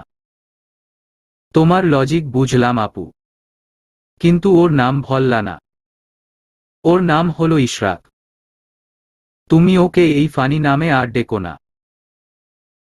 নাইস নেইম, থ্যাঙ্কস আপু। আপনারা কি আশেপাশে কোথাও জব করেন নাকি? হ্যাঁ, এই যে সামনের বিল্ডিংটা দেখছো, ওখানেই আমরা জব করি। ব্রেকে এসেছি নাস্তা খেতে, তুমিও জয়েন করো। না আপু, ঠিক আছে। কুহু ইশরাক থেকে এমন বলাটা আশা করছিল, কিন্তু সে তাকে নিরাশ করল। কুহু বলল, এটা কি খেতে খুব মজা। আমি এত কথা বললাম, আপনার মনোযোগই সরল না। অচেনা কারো সঙ্গে কথা বলার চেয়ে তেল মশলার কম্বিনেশন পারফেক্ট হলো কিনা তা যাচাই করা বেশি ভালো। আপনি ফুড ব্লগ করেন নাকি? চ্যানেলের নাম কি? আমি ফুড লাভার, ফুড ব্লগার নই। ভেরি ইন্টারেস্টিং মামা, আমাকেও সেইম প্ল্যাটার দিন তো, আমিও খেয়ে দেখি কেমন মজা। অন্যরা একে অপরের দিকে চোখের ইশারায় হাসতে লাগল। এই শোনো। হুম বলো। তুমি আজান দিতে পারো? কেন? বলো না, আজান পুরোটা মুখস্থ আছে। হুম পারি তো। শোনাও তো। নাহিয়ান কাজ রেখে সাবার দিকে ফিরে বলল, হঠাৎ আজানের কথা আসছে কেন, কি হয়েছে? আমি একটা পাকিস্তানি ড্রামায় দেখেছি, ওদের যখন বেবি হলো, নায়ক তার বাচ্চার কানের কাছে আজান দিচ্ছিল। দৃশ্যটা এত সুন্দর আর মনোরম, আমার চোখে পানি চলে এসেছে। এই শোনো, আমাদের যখন বাবু হবে তুমি ওকে কোলে তুলে প্রথমেই ওর কানের কাছে আজান দিবে, কেমন? এটা তো আর বলে দিতে হবে পাখি। আমি অবশ্যই সেটা করব। সাবা উঠে ওর কোলে বসে গলা জড়িয়ে বলল, আমাদের কবে বাচ্চা হবে নাহিয়ান? কবে আমরা ছোট্ট ওইটুকুন পুতুলকে বুকে নিব, আদরে আহ্লাদে প্রাণ জুড়াব? আল্লাহকে বলো না তাড়াতাড়ি আমার কোল যেন আলো করে দেয়। সাবার চোখ দিয়ে নীরবেই পানি ঝরতে থাকে। নাহিয়ান ওকে বুকে চেপে বলে, এত অধৈর্য হয় না। আল্লাহ নিশ্চয়ই তোমাকে সন্তানের জননী করবে, ইনশাআল্লাহ। পাপিয়া বিভিন্ন কোম্পানিতে সিভি জমা দিয়েছিল। সেই সুবাদে কাল তার একটা ইন্টারভিউ আছে, তারই প্রিপারেশন নিতে বইপত্র নিয়ে বসেছে। দরজায় টোকার শব্দ শুনে সে পেছনে ফিরে তাকিয়ে দেখে তার ছোট ভাই জাহিদ দাঁড়িয়ে আছে। ভেতরে আয়। আপু কি করছিস? কাল ইন্টারভিউ আছে, তার জন্য টুকটাক পড়ছি। কিছু বলবি? হ্যাঁ, আচ্ছা বলতো, পৃথিবী আহ্নিক গতি যদি সামহাও কমে যায় তাহলে কি সময়ের উপর কোনো প্রভাব পড়বে? হ্যাঁ পড়ে তো, আহ্নিক গতি কমলে দিনের দৈর্ঘ্য বাড়বে, অর্থাৎ সময় ধীরে যাবে। তার মানে যদি আহ্নিক গতি বাড়ে তাহলে সময় দ্রুত যাবে। হুম। আপু আমি দুইটা আর্টিকেল পড়েছি। একটায় দেখলাম চীনের 3 গর্জেস বাঁধের জন্য পৃথিবীর আহ্নিক গতি কিছুটা কমে গেছে। আবার আরেক জায়গায় পড়লাম পৃথিবীর আহ্নিক গতি বেড়ে গেছে, এখন পৃথিবী নিজ অক্ষে ঘুরতে 24 ঘন্টা লাগছে না। কোনটা সত্যি? দুটোই সত্যি। সময় দ্রুত যাচ্ছে, তবে পরিমাণটা এখন পর্যন্ত খুব সামান্য। চীনের বাঁধগতি কমানোতে প্রভাব ফেলছে, এটাও সত্যি। তবে আজকে এ নিয়ে বিস্তর আলোচনা করতে পারবো না। তোরা সবাই খুব বিজি থাকিস। আমার একদম ভালো লাগে না। তোর স্কুল বন্ধ নাকি? পড়ালেখা নাই? পড়াশোনা করতে গিয়েই তো এসব মাথায় এলো। আচ্ছা আপু ধর, এই পৃথিবীতে টিকে থাকার আর কোনো উপায় রইল না। সবাই দলে দলে মঙ্গল গ্রহে চলে যাচ্ছে। তুই কি করবি? কি করব, আর সবার সাথে আমিও চলে যাব। কিন্তু আমি যাব না। কেন? তুই এখানে সারভাইভও করতে পারবি নাকি? ভেরি সিম্পল আপু, সবাই যদি অন্য গ্রহে চলে যায় এই গ্রহ একদম ঠিক হয়ে যাবে। হ্যাঁ, শুরুতে অনেক সমস্যা হবে, তবে কয়েক মাসের মধ্যেই সব ঠিক হয়ে যাবে। দূষণ করার মানুষই যখন থাকবে না তখন আর ধ্বংস করবে কে? চারদিকে নতুন গাছপালা গজাবে, ইলেকট্রনিক্স ডিভাইস সব নষ্ট হয়ে যাবে, গাছপালা বৃদ্ধির ফলে গ্লোবাল ওয়ার্মিংও ঠিক হয়ে যাবে। আমার তো মনে হয় কয়েক বছরও লাগবে না সব ঠিকঠাক হতে। তাই সবাই চলে গেলেও আমি থেকে যাব। পাপিয়া ওর কথা শুনে বিস্মিত হয়ে গেল। ওর চিন্তাভাবনা এই ছোট্ট বয়সেই এমন আলাদা। সামনে কি করবে কে জানে? হয়তো ভবিষ্যতে নাসার বিজ্ঞানী বা গবেষক হয়ে গেল। বলা যায় না। গাছ থেকে ডাব পাড়া মাত্র সাথে সাথেই দাদিয়ে কেটে আরওয়াকে দিল মফিজ। আম্মিজান খেয়ে দেখেন, এই গাছের ডাব খুবই মিষ্টি। এমন মিষ্টি পানি কোথাও আর পাবেন না। পলি একটা গ্লাস এনে ডাবটা উপুর করে পানিটা নিয়ে আরওয়াকে দিল। আরওয়া প্রথম চুমুক দিয়েই বলল, উমম, অনেকই আমি। চাচা, আমি কি আরেকটা পেতে পারি? এটা বলতে হয় আম্মিজান। এইখানে যতগুলি দেখছেন সব তো আপনাদের জন্যই। যত ইচ্ছে খান। আমি আরও কাটতেছি, দাঁড়ান। আরওয়া খুশি মনেই ডাবের পানি খেতে খেতে জাওয়াদের কাছে গেল। জাওয়াদ ছাদে বসে ল্যাপটপে কাজ করছে। এই ডাবের পানি খাবেন? অনেক মিষ্টি আর ঠান্ডা। মন প্রাণ জুড়িয়ে যায় টাইপ। বলেই সে আরেক চুমুক খেল। জাওয়াদ কাজ রেখে ওর দিকে তাকিয়ে রইল। আরওয়া বুঝল জাওয়াদেরও খেতে ইচ্ছে করছে। সে তার গ্লাস বাড়িয়ে দিয়ে বলল, নিন খান। আরও কয়েক গ্লাস আছে। আপনি বললে নিয়ে আসব। এদিকে এসো। কেন? আসতে বলেছি, আসবে। এত প্রশ্ন কেন? আপনি ডাব খাবেন না? আমি পুরোটা খেয়ে ফেলি। খাও। আমি খেয়েছি বলে এখান থেকে খাবেন না যে। আলাদা গ্লাসে আনব। জাওয়াদ অন্যদিকে চেয়ে বাঁকা হাসল। আরওয়া সেই হাসির অর্থ বুঝবার আগেই সে তার ঠোঁটজোড়া দখল করে নিল। কিছুক্ষণ পর আরওয়া সরে গিয়ে নিজের ঠোঁট চেপে বলল, এটা কি হলো? এরকম হুটহাট কেউ চুমু খায়? তো কি বলে কয়ে খায় নাকি? তাছাড়া তুমি বারবার বলছিলে খাওয়ার জন্য। আমি ডাবের পানি খেতে বলেছিলাম আমাকে না। ওই একটা হলেই হলো।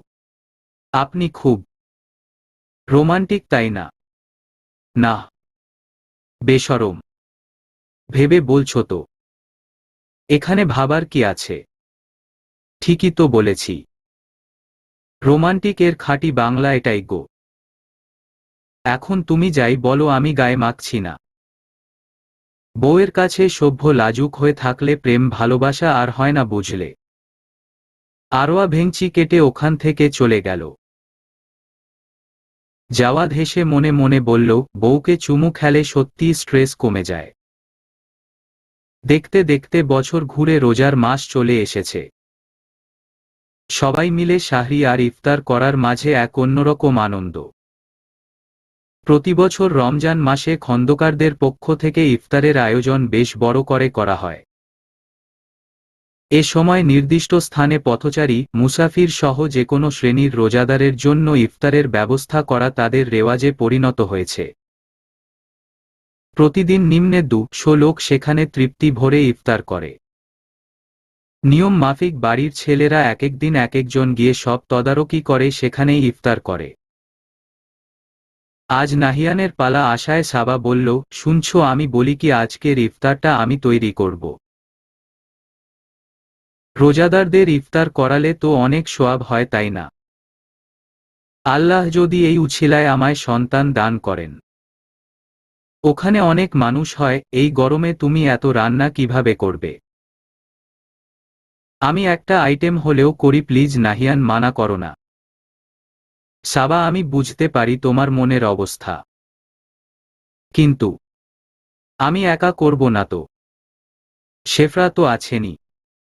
তোমার যা ইচ্ছে করে করো। আজকে আমি একটা এতিমখানার অনেকগুলো বাচ্চাকে ওখানে আসতে বলেছি। তুমি ওদের পেট ভরে ইফতার করাবে। আচ্ছা, থ্যাংক ইউ। তুমি অনেক কিউট সাবা।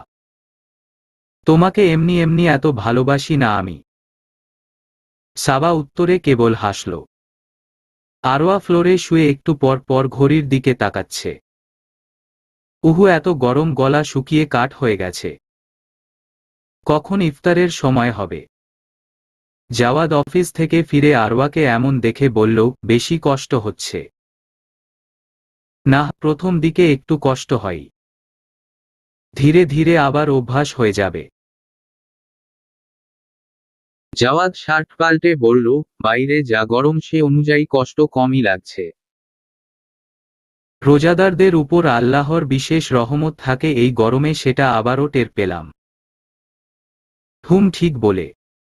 উঠে এসো, বিছানায় শুয়ে রেস্ট নাও। আসরের নামাজ পড়েছ? হুম। না, আর রেস্ট নিব না। আমি এখন কোরআন পড়ব। পাপিয়া আপু আমার চেয়ে এক পারা এগিয়ে গেছে। তাড়াতাড়ি ব্যালেন্স করতে হবে। তোমাদের কম্পিটিশন হচ্ছে নাকি? হুম, দাদিজান বলেছেন সবাইকে ২৬ রোজার মধ্যে খতম দিতে। ওহ, কিন্তু তাড়াহুড়ো করে পড়া ঠিক না। কোরআন অর্থ বুঝে ধীরে সুস্থে পড়তে হয়। ওরকম পড়তে গেলে শেষ হবে না তো। আচ্ছা পড়ো, তবে সময় পেলে অর্থ বুঝে পড়বে কেমন? হুম, আচ্ছা। জাওয়াদ ওর কপালে চুমু দিয়ে মৃদু হাসল। ইফতারের পর কুহু ইশরাকের ফোনে কল দিল। বরাবরের মতোই সে প্রথমবারে রিসিভ করল না। সপ্তমবার ডায়াল করার পর রিসিভ করে বিরক্ত গলায় বলল, কেউ যখন কল রিসিভ করে না বুঝতে হয় সে বিজি আছে। একটানা এতবার কল করা লাগে? কুহুর ঠোঁটের কোণে হাসি ফুটে উঠল। সে প্রফুল্ল গলায় বলল, জানেন তো রিসিভ না করে পারবেন না, তবে প্রথমবারে রিসিভ করলেই হয়। আপনিও বিরক্ত হলেন না? আমারও কষ্ট করা লাগলো না। কেন ফোন করেছেন তা বলুন। কোথায় আছেন এখন? অফিসেই। কেন? ছুটির পর দেখা হবে তাহলে, আমি আপনার অফিসের সামনে আসছি। ফোন রেখে ইশরাক তার কলিগ শাহানার কাছে গেল। ক্রূর দৃষ্টিতে তাকিয়ে বলল, তুই আমাকে শান্তি দিলি না শানু। কি দরকার ছিল ওকে আমার সব ডিটেইলস দেওয়ার? মেয়েটা দেখতে শুনতে খারাপ না। তাছাড়া সে তোমার প্রতি খুব আগ্রহী। আমার মনে হয় এবার তোমার বিয়েটা করে ফেলা উচিত। বয়স তো কম হচ্ছে না। তাই বলে সম্পূর্ণ অচেনা একটা মেয়েকে বিশ্বাস করব? কেউই জন্ম থেকে চেনা হয় না। তুমি তো ওকে চেনানোর সুযোগই দিচ্ছ না। তোমার লাইফের সবচেয়ে গুরুত্বপূর্ণ পার্ট হচ্ছে খাওয়া। আর ও তোমার খাওয়া দেখেই পছন্দ করেছে। এটা তো তোমার জন্য প্লাস পয়েন্ট। তাও এমন করো কেন বুঝি না। বেশি কৌতূহলী মানুষ আমার ভয় লাগে। এদের আগ্রহ আসতেও সময় লাগে না, যেতেও সময় লাগে না। কুহুকে আমার সেরকম লাগছে না। ও বেশ ম্যাচিওর মেয়ে। ওরা ষোড়শীর মতো আবেগে প্রেমে পড়ে না। যখন পরে বুঝতে হবে সত্যিই মনে ধরেছে। তুমি অ্যাটলিস্ট সুযোগ দিয়ে দেখতে পারো। দিবে নাকি একটা সুযোগ? জোবায়ের সাহেব ইজি চেয়ারে বসে কি নিয়ে যেন গভীর চিন্তা করছেন। তার বড় মেয়ে সাবিহা দরজায় নক করে বলল, আব্বা আসব। হ্যাঁ। আব্বা, আপনার কি বেশি টায়ার্ড লাগছে? শুয়ে রেস্ট নিন। ইফতারের এখনো দেরি আছে তো। সমস্যা নেই, আসরের পর শুয়ে থাকা ভালো না, স্বাস্থ্য নষ্ট হয়। কিছু বলবি? আসলে আব্বা আপনার জামাই একটা পাত্র দেখেছে। ছেলে দেখতে শুনতে খারাপ না। ওদের পরিবারও ঠিকঠাক আছে। উনার ইচ্ছে ঈদের পরপরই মাইশার বিয়েটা সেরে ফেলার। আপনি কি বলেন? ছেলের খোঁজখবর নাও ভালো মতো, তারপর বিয়ের চিন্তা। বিয়েতে তড়িগড়ি করা ভালো না। সারা জীবন যে সম্পর্ক বয়ে বেড়াতে হবে তার বুনিয়াদ মজবুত হওয়া চাই। আমি কিছু বললে উনি বলেন আমরা বেশি বুঝি বলেই ঘরে দুইটা উপযুক্ত মেয়ে এখনো ফেলে রেখেছি। বিয়ের ব্যবস্থা করতে পারছি না। আব্বা কুহুর বিয়ের ব্যাপারে আপনারা সিরিয়াস হচ্ছেন না কেন? ওর পরে তো পাপিয়াও আছে। বয়স তো থেমে থাকছে না কারো। তুমি মাইশার বিষয়ে আর কিছু বলবে না? ওর মেয়েকে ও যেখানে মন চায় বিয়ে দিক। ওর বুঝো ওর কাছেই থাক। যে স্ত্রীকে সামান্য কথায়ও বাপের বাড়ি নিয়ে খোঁটা দেয় তার সঙ্গে তর্ক করা অহেতুক। আমি তোমাকে শুরুতেই বলেছিলাম এই ছেলে তোমার জন্য ভালো হবে না। সাবিহার মুখ বিবর্ণ হয়ে গেল। সাবিহার অবনত মুখ দেখে জোবায়ের সাহেবের ভাবান্তর হল না। তিনি ফের বললেন, আমি আমার জীবনে শিক্ষা একবারই নিই। বারবার এক ভুল করা মানুষ আমি নই। আমার বাড়ির ছেলেমেয়েদের বিয়ে আমি অনেক ভেবেচিন্তে দেওয়ার চেষ্টা করেছি। ভাগ্যের লেখা বদলানো যায় না। যা হবার তা হবেই। ইয়াকুব যেমন তার পুত্রদের উদ্দেশ্যে বলেছিলেন, যদিও আমি তোমাদের যে ব্যবস্থা গ্রহণ করতে বলেছি তা ভাগ্যলিপি খণ্ডন করতে পারবে না। কেননা আল্লাহ তাআলা কোনো সিদ্ধান্ত গ্রহণ করলে তা রোধ করার ক্ষমতা কারো নেই। আমিও তার মতোই সতর্ক অবলম্বন করছি মাত্র। সাবিহা মাথা নেড়ে বাবার কথায় সমর্থন জানিয়ে বললেন, আব্বা আপনি একবার খোঁজখবর নিয়ে দেখবেন। ও তো আপনারও নাতনি। ওর উপর আপনারও অধিকার আছে তাই না? দাদার মতো নানার দাম নেই সাবু। যদি থাকতো তোমার স্বামী কোনো সিদ্ধান্ত নেওয়ার আগে আমাকে অবশ্যই জানাতো। সরাসরি বিয়ের দাওয়াত দেওয়ার অপেক্ষা করত না। তুমি মেয়ের মা বলেই ভালোমন্দের চিন্তা করে আমাকে জানালে। কিন্তু বাস্তবতা হলো এখানে আমার মতামতের মূল্য হবে না। তাই আমি বলবো তুমিও এই বিষয়ে আর মাতামাতি করো না। কিন্তু আব্বা। আর কোনো কিন্তু না, আল্লাহর কাছে দোয়া করো, যা হবে ভালোর জন্যই হবে। সাবিহা নীরবে প্রস্থান করল। সালমা মেয়ের চোখে পানি দেখে ভেতরে এসে বলল, কি ব্যাপার সাবুর, কি হইছে? ও কান্না করতে করতে গেল কেন? মেয়েটা বয়সেই বড় হয়েছে বুঝলে সালমা, স্বভাব বৈশিষ্ট্যে এখনো সেই ছোট্ট খুকি রয়ে গেছে। অথচ জীবনের চরম সিদ্ধান্তের বেলা এই ছোট্ট খুকিটাই কি দুঃসাহসিকতাই না দেখিয়ে চল। আপনি এখনো এ কথা নিয়ে ওর উপর রাগ? না, রাগ হব কেন? কুমারী আর বিধবা মেয়েকে তাদের সিদ্ধান্তের বাইরে বিয়ে দেওয়া যায় না। ওর পথ ও ধরেছে, আমি রাগ করার কে? আপনি এ বাড়ির ছেলেদের বেলা এই ছাড় দেন না, মেয়েদের বেলায় দেন। এটা কি ঠিক? হাহাহা, তুমি সুযোগের সদ্ব্যবহার করতে পিছু হটো না। ঠিকই খোঁচাটা জায়গা মতো বসিয়ে দিলে। ভুল বললাম? না, ভুল বলনি, তবে একটা কথা কি জানো সালমা, সংসারে মেয়েরা অনেক গুরুত্বপূর্ণ। বলে না, সংসার সুখের হয় রমণীর গুণে। কথাটা একদম সত্যি। তাই পরের ঘরের মেয়ে আনার সময় আমি কোনো ছাড় দিতে চাই না। হয়তো মেয়েদের বেলাও এটা করতাম যদি না হাদিসে নিষিদ্ধ থাকত। নয়তো আমার এত আদরের বড় মেয়ে সাবুকে এমন ছেলের কাছে বিয়ে দিতাম। বড় জামাই আবার কিছু করছে। ও কি এই জীবনে ঠিক হবে না? কিছু মানুষ কখনোই বদলায় না। ওকে 5 রকম করেও মন পাইলাম না। মেয়েকে সুখী করতে কত কি করেছি। যখন যা চেয়েছে দিয়েছি। তাও ও বাড়িতে আমার মেয়ে একটু সম্মান পায়নি। ওর নসিবই খারাপ আসলে। ওসব বাদ দাও, এখন ওসব শুনতে ইচ্ছে করছে না। সালমা আর কিছু বলল না, কিন্তু চোখ দিয়ে পানি ঠিকই পড়তে লাগল। জাওয়াদের মন মেজাজ একদম খারাপ হয়ে আছে। আজকের মিটিংটা ওর জীবনের সবচেয়ে জঘন্য মিটিং ছিল। টেন্ডারটা হাতের নাগালে এসে একটুর জন্য ফসকে গেল। ভাবতেই গাটা জ্বলুনি দিয়ে উঠছে।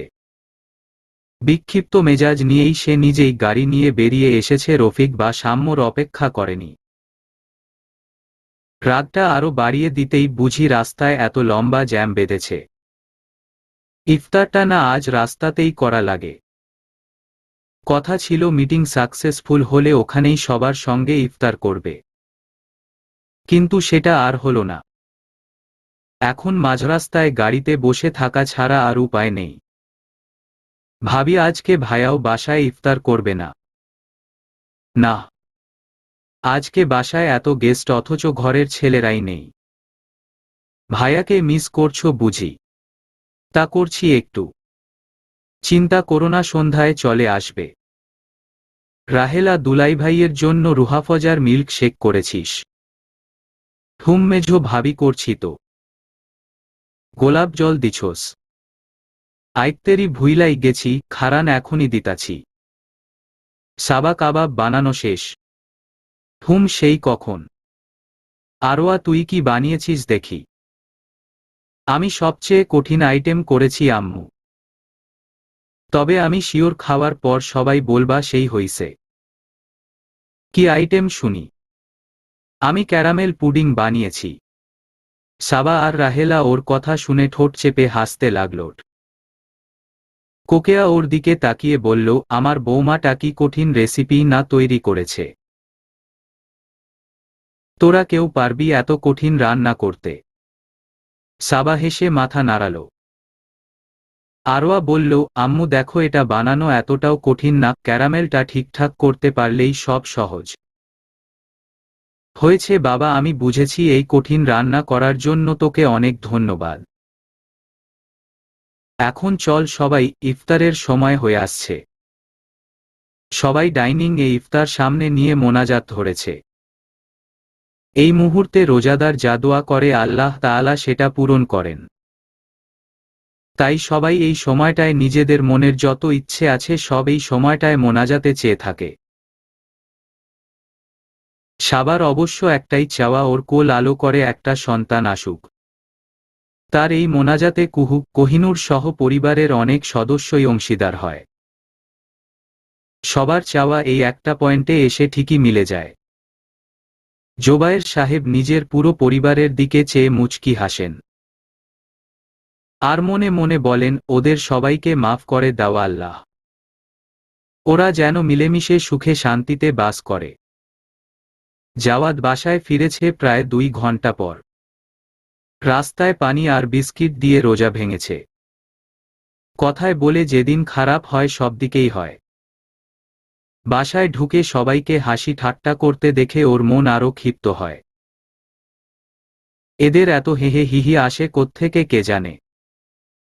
ওকে এরকম গম্ভীর মুখে কথা না বলে চলে যাওয়াটা সবার চোখেই পড়ে। কোকেয়া কি একটা আন্দাজ করে আরওয়াকে বলে, আরওয়া ওর জন্য খাবার আর শরবত নিয়ে যেত মা। আরওয়া শাশুড়ির কথামতো সেসব নিয়ে রুমে যায়। রুমে ঢুকে দেখে জাওয়াদ চুপচাপ বসে আছে। আরওয়া হাসিমুখে খাবারগুলো টেবিলে রেখে বলল, ফ্রেশ হয়ে খাবারগুলো খেয়ে নিন। জাওয়াদ কোনো উত্তর দিল না। আরওয়া ওর পাশে বসে বলল, মুড অফ কেন? কিছু হয়েছে? এত কথা বলো কেন? চুপ করে থাকা যায় না। জাওয়াদের ধমক শুনে আরওয়া চুপ হয়ে গেল। জাওয়াদ উঠে ওয়াশরুমে ঢুকে ফ্রেশ হয়ে নিল। মাথায় পানি ঢেলে করে মাগরিবের নামাজের কাজা পড়ল। আরওয়া এক কোণে দাঁড়িয়ে সব দেখছে। অন্য সময় এভাবে বকা দিল ও হয়তো এতক্ষণে কেঁদে কেটে এক করে ফেলত। কিন্তু আজ সেটা করছে না। এখন রুম থেকে সরে গেলে যদি জাওয়াদ আর না খায়, তাই আর নড়ছেও না। জাওয়াদ নামাজ শেষ করে উঠে আরওয়ার দিকে তাকালো। আরওয়া ওর শান্ত চাহনি দেখে সাহস করে কাছে গিয়ে জড়িয়ে ধরল। পিঠে হাত বুলিয়ে বলল, এত রাগ করে না জনাব, শান্ত হয়ে জানত। জাওয়াদ নীরবে তার আলিঙ্গন অনুভব করতে লাগল। ধীরে ধীরে সব অশান্তি যেন প্রশমিত হয়ে যাচ্ছে। ইফতার করেননি তাই না? দেখি চলুন আগে খেয়ে নিবেন। এগুলো কিভাবে পারো বলো তো? কোথায় শিখেছ এই ফর্মুলাগুলো? কোথায় যেন পড়েছিলাম, ওয়ান হু স্যান ফাইস এভেরথিং। সেটাই অ্যাপ্লাই করলাম। Very smart. আই নো, নিন শুরু করুন। জাওয়াদ হেসে খেতে শুরু করল। আরওয়াও তার রাজ্যের গল্প খুলে বসল। সাপোর্টিভ জীবনসঙ্গী সাথে থাকা মন্দ না, বরং শান্তিরই বটে। রিজভির কল দেখে পাপিয়া হাতের কাজ রেখে ফোন নিয়ে বসল। হেই পাপিতা, কি খবর? কেমন আছিস? ভালো, তুই? ভালো, বাসায় সবাই ভালো তো? সবাই ভালো। তোর কথা বল, ওখানে সব ঠিকঠাক তো? হ্যাঁ ঠিকঠাকই, তবে শাহরি আর ইফতারে খুব মন খারাপ লাগে। সবাইকে মিস করি অনেক। স্বাভাবিক, এখানে কেউ নেই বললেও অনেকে আছে। উৎসবমুখর পরিবেশ আছে। ওখানে তোর একা লাগবে স্বাভাবিক। আমি ভুল করেছি রে, বিয়ে করে বউ সাথে করে আসা উচিত ছিল। আমার এক ফ্রেন্ড স্পাউজ নিয়ে এসেছে। ওর রান্না খাওয়ার প্যারা নাইট আর এলো নো কম লাগে। আমি ভেজালে পড়ছি। তুই তো বিয়েই করবি না বলছিলি, এখন উল্টা সুর কেন? এখনো মতো বদলায়নি পরিস্থিতির শিকার। তোকে নিয়ে আসা উচিত ছিল রে। তোর রান্নার হাত যদিও বেশি সুবিধার না, বাট আমার চেয়ে বেটার, এটা সত্যি। এহহ, শখ কত? শপিং করলি? তুই? না, করার দরকার পড়বে না, আসবার সময় যা এনেছি সব পরা হয়নি। নতুন আছে। তাও ঠিক। আচ্ছা শোন। বল। আমার এখানে একটা ফ্রেন্ড হয়েছে, ব্রিটিশ ছেলে বাট মুসলিম। ওর ইচ্ছে বাংলাদেশি মেয়ে বিয়ে করার। তোর জন্য দেখব নাকি? বিদেশি ছেলের প্রতি আমার ইন্টারেস্ট নাই। কুহুর জন্য। আপু এখন বিদেশি খোঁজে না রে, একটা পেটুক ছেলের প্রেমে হাবুডুবু খাচ্ছে। বলিস কি রে, চিকনাচাকনা কোরিয়ান পোলা বাদ দিয়ে সরাসরি ভোজন রসিক। দেখেছিস আমার কথা ফলেছে। সম্পূর্ণ ফলে নাই, ওই ভাইয়া ভোজন রসিক হলেও গোপাল ভাঁড়ের মতো না দেখতে। লম্বা চওড়া, সুস্বাস্থ্যের অধিকারী। আপু তো এই ছেলেকে বাদে কাউকেই বিয়ে করবে না বলে পণ নিয়েছে। তো সমস্যা কোথায়? সবাই রাজি হয়ে যা। সমস্যা হলো ছেলেই তো রাজি হয়নি এখনো। কি বলস? কুহুকে রিজেক্ট করে এমন ছেলেও আছে? আপু তো বলে ইশরাক ভাইয়া ফুড থেকে চোখ সরালে তো আপুকে দেখতো, হে হে হে। হাহাহা, খুব দারুণ জিনিস মিস করছি রে। আমি ঢাকায় থাকলে শিওর তার সঙ্গে মিট করতাম। যদি ওদের ঠিকঠাক হয়, মনে হয় না বাসায় কেউ আপত্তি করবে। তোদের হিটলারের ভরসা নাই, সে কখন বেঁকে বসে। বসবে না, কুহু আপু পাক্কা খেলোয়াড় বুঝলি। সব ইনফরমেশন কালেক্ট করেছে। বলতে গেলে ও একদম কোমরে গামছা বেঁধে নেমেছে। জাস্ট ইশরাক ভাইয়ের হ্যাঁ বলার অপেক্ষা। তুই এমন বড় বোন পেয়েও চালাক হতে পারলি না। আমি বোকা না, যা আছি এনাফ ফর মি। ঘোড়ার ডিম, এই বুদ্ধি নিয়ে সংসার করতে পারবি না। না না, ভুল হয়েছে। বোকা মেয়েরা বউ হিসেবে জোস। এদেরকে ইচ্ছামতো নাচানো যায়। পাপিয়া ভ্রুকুচকে বলল, তুই আসলেই বল। রিজভি হেহে করে হাসতে লাগল। জাওয়াদ কখনোই ঈদে শপিংয়ে যায় না। ওর মা বোনই বলতে গেলে ওর যাবতীয় সবকিছু কেনাকাটা করে, কিংবা সাম্য সবটা হ্যান্ডেল করে। এবার ঈদেও তার ব্যতিক্রম হয়নি। অফিস শেষে জাওয়াদ সাম্যকে শপিং মলের দিকে গাড়ি নিতে বলায় সাম্য তাই অবাকই হলো বটে। সাম্যর জানামতে ও বাড়ির সবার কেনাকাটা প্রায় শেষ। তবে শপিংয়ে কেন যেতে চাইছে কে জানে। জাওয়াদ গাড়ি থেকে নেমে মলে ঢুকল। চারদিকে মানুষ গিজগিজ করছে। সবার হাতেই শপিং ব্যাগ, সাথে পরিবার পরিজন। কারো কারো চেহারায় ক্লান্তির রেশ। জাওয়াদ ঘুরে ঘুরে চারদিক দেখে একটা দোকানে ঢুকল। শাড়ির দোকান দেখে সাম্যর গেস করতে অসুবিধা হল না জাওয়াদ কেন এখানে এসেছে। বেশ কিছু শাড়ি দেখার পর তার মাথা নষ্ট হয়ে গেল। কোন শাড়িটা বেশি সুন্দর কে জানে, সবগুলোই তো একই লাগছে। জাওয়াদ নেড়েচেড়ে দেখেই যাচ্ছে, শপের স্টাফরা আঁচল মেলে মেলে সব দেখাচ্ছে। 25টা শাড়ি দেখার পর জাওয়াদ বলল, হয়েছে, এবার থামুন। আর দেখাতে হবে না স্যার, একটাও পছন্দ হয়নি। সব কয়টা প্যাক করে দিন। স্যার, একটা দোকান থেকে নেওয়ার কি আছে?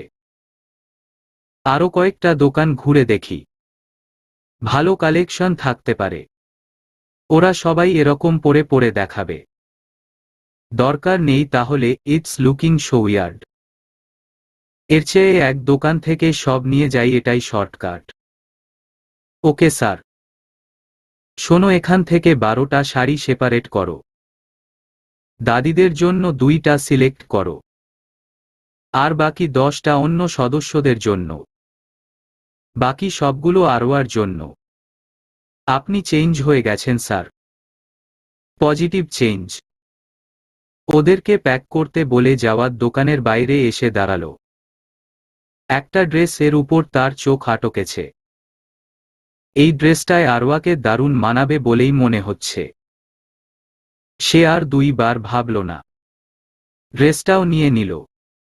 গাড়িতে বসে জাওয়াদ ভাবতে লাগলো আরওয়া নিশ্চয়ই অনেক খুশি হবে। ওর হাসিমুখ কল্পনা করতেও আরাম লাগছে। তবে এটা বলতেই হবে, শপিং করা খুব কঠিন। নাহিয়ান নিজের কেবিনে থাকা সোফায় শুয়ে ঘুমাচ্ছে। এইটুকু জায়গায় ওর বিশেষ সুবিধা না হলেও অভ্যাস হয়ে গেছে। রাত 1টায় একটা ওটি আছে। কতক্ষণ লাগবে হিসাব নেই, তাই একটু ঘুমিয়ে নেওয়াই উত্তম। এই স্বল্প পরিসরের ঘুমের মধ্যে নাহিয়ান খুব সুন্দর একটা স্বপ্ন দেখল। সে একটি বাগানে নরম ঘাসের উপর হেঁটে যাচ্ছে। চারদিকে নানারকম ফুলের সৌরভ, মৃদু বাতাস। স্বপ্নটা এত জীবন্ত যে ও পায়ের তলায় ঘাসের স্পর্শ অনুভব করতে পারছে। সে খানিকটা এগোতেই খেয়াল করল এই বাগানের ফুল গাছে ফুলের বদলে ছোট শিশুরা ফুটে আছে। সবাই দেখতে ভীষণ সুন্দর আর মায়াবী। নাহিয়ান কাছে গিয়ে দেখে ওরা চোখ বুজে ঘুমিয়ে আছে। নাহিয়ান বলে, আমাকে একটা ফুল দেবে? আমি সাবাকে দিব। ও বাচ্চার জন্য খুব মন খারাপ করে। এখান থেকে একটা বাচ্চা দাও প্লিজ। বিনিময়ে যা চাইবে দিব। এখানে ফুল শুধু দেখতে পারবেন, ছিঁড়তে পারবেন না। ছিঁড়লে ওরা মরে যাবে। না, ওরা বেঁচে থাকুক, আমি ছিঁড়ব না। তখনই একটা ফুল নিজে নিজেই ঝরে পড়ে। নাহিয়ান আর্তনাদ করে বলল, আল্লাহ, এখন কি এটা মরে যাবে? এত সুন্দর বাচ্চাটা মরে যাবে? না, এটা আপনার জন্যই ঝরেছে, ওকে নিয়ে যান। অনেক যত্ন করে রাখবেন, সবাই এই রত্নের মালিক হয় না। সন্তান পাওয়া অনেক সৌভাগ্যের। সবাই সন্তান পায় না। যারা পায় তারা ঠিকঠাক যত্ন করতে পারে না। আশা করি আপনি তাদের মতো হবেন না। বাচ্চাটাকে যত্নে কোলে তুলে বলল, আমি অন্যদের মতো হব না। আমার সাবা ওকে খুব যত্নে রাখবে, খুব আদরে রাখবে। আমি জানি ও পৃথিবীর বেস্ট মা হবে। বলেই অঝরে কাঁদতে লাগল। নাহিয়ানের মন প্রাণ আনন্দে ভরপুর হয়ে গেছে। সে দ্রুত সাবার কাছে যেতে চাইছে, বলতে চাইছে, দেখো আমি কি এনেছি তোমার জন্য। ঘুম ভাঙার পর নাহিয়ান বহুক্ষণ চুপচাপ বসেছিল। স্বপ্নটা যদি সত্যি হতো কত ভালোই না হতো। এখানের লেমন গার্লিক বাটার চিকেন অনেক জোস। টেস্ট করবেন? আপনি যখন বলছেন তার মানে সত্যিই মজা। টেস্ট করাই যায়। না কুহু, এরকম ব্লাইন্ড হলে চলবে না। আপনার উচিত চোখ কান খোলা রেখে যাচাই করার। অন্ধবিশ্বাস মানুষকে অন্ধ বানিয়ে দেয়। কুহু মৃদু হেসে বলল, আচ্ছা, সরাসরি কথা বলি। দেখুন, আমি জানি আপনি লাস্ট 6-7 মাস আমার সম্পর্কে অনেক ইনফরমেশনই কালেক্ট করেছেন। এন্ড আপনি আকারে ইঙ্গিতে নিজের আগ্রহের কথাও বলেছেন। হ্যাঁ, শুরুতেই বলে দেই, আমি এখন প্রেম করার বয়সে নেই। আপনি রাজি হলে সরাসরি বিয়ের ব্যাপারেই রাজি হতে হবে। ইশরাক খুক খুক করে কেসে উঠল। কুহু ওকে পানি এগিয়ে দিল। ইশরাক পানি পান করে নিজেকে ধাতস্থ করে বলল, আপনি এমন বোল্ড হবেন আশা করিনি। যাই হোক, আমি চাইছিলাম কিছুদিন দেখি, কথাবার্তা বলি, তারপর একটা সিদ্ধান্ত নিলাম। কুহু পেছনে হেলান দিয়ে বসে বলল, ইটস বিন 7 মন্থস। আপনি এত লেট লতিফ হলে তো সমস্যা। বেসিক জানাশোনা তো হয়েছেই, বাকিটা বিয়ের পর জানলেও হবে। আপনি হ্যাঁ বললে আমি বাসায় জানাবো। বেশি তাড়াহুড়ো হয়ে গেল না? মোটেই না, ওটা আপনার ফল্ট। খাওয়ার ফাঁকে যদি একটুও তাকাতেন এতদিনে জানাশোনা হয়ে যেত। এনিওয়ে, রোজার ঈদ বাপের এখানে করব, তবে কুরবানিটা আপনার ওখানেই করতে চাইছি। ইশরাক কুহুর দিকে হা করে চেয়ে রইল। কুহু হেসে বলল, আমার চেহারা অনেক সুন্দর তাই না? হাসলে ডিম্পলও পরে দেখুন। আপনি এত শাড়ি এনেছেন আমার জন্য, সিরিয়াসলি? আমি শাড়ি পরি। পরো না তো কি হয়েছে, এখন থেকে পরবে। আপনার শপিং করার থাকলে আমাকে বলতেন, আমিও যেতাম। একই ডিজাইনের 2-3 কালার আনলেন কিভাবে? দোকানদার আপনাকে বোকা পেয়ে সব গছিয়ে দিয়েছে। তুমি আচ্ছা মেয়ে তো, তোমার হাজবেন্ড তোমার জন্য শপিং করেছে কোথায়? তুমি খুশি হবে তা না, শুধু দোষ খুঁজে যাচ্ছ। আরোয়া জোরে শ্বাস নিয়ে ছাড়ল। নিজের মাথায় হালকা চাপড় মেরে বলল, রিল্যাক্স আরোয়া, রিল্যাক্স। এই যন্ত্রমানব তোর জন্য এনেছে, এটাই অনেক কুল। এই তুমি কি বিড়বিড় করছো?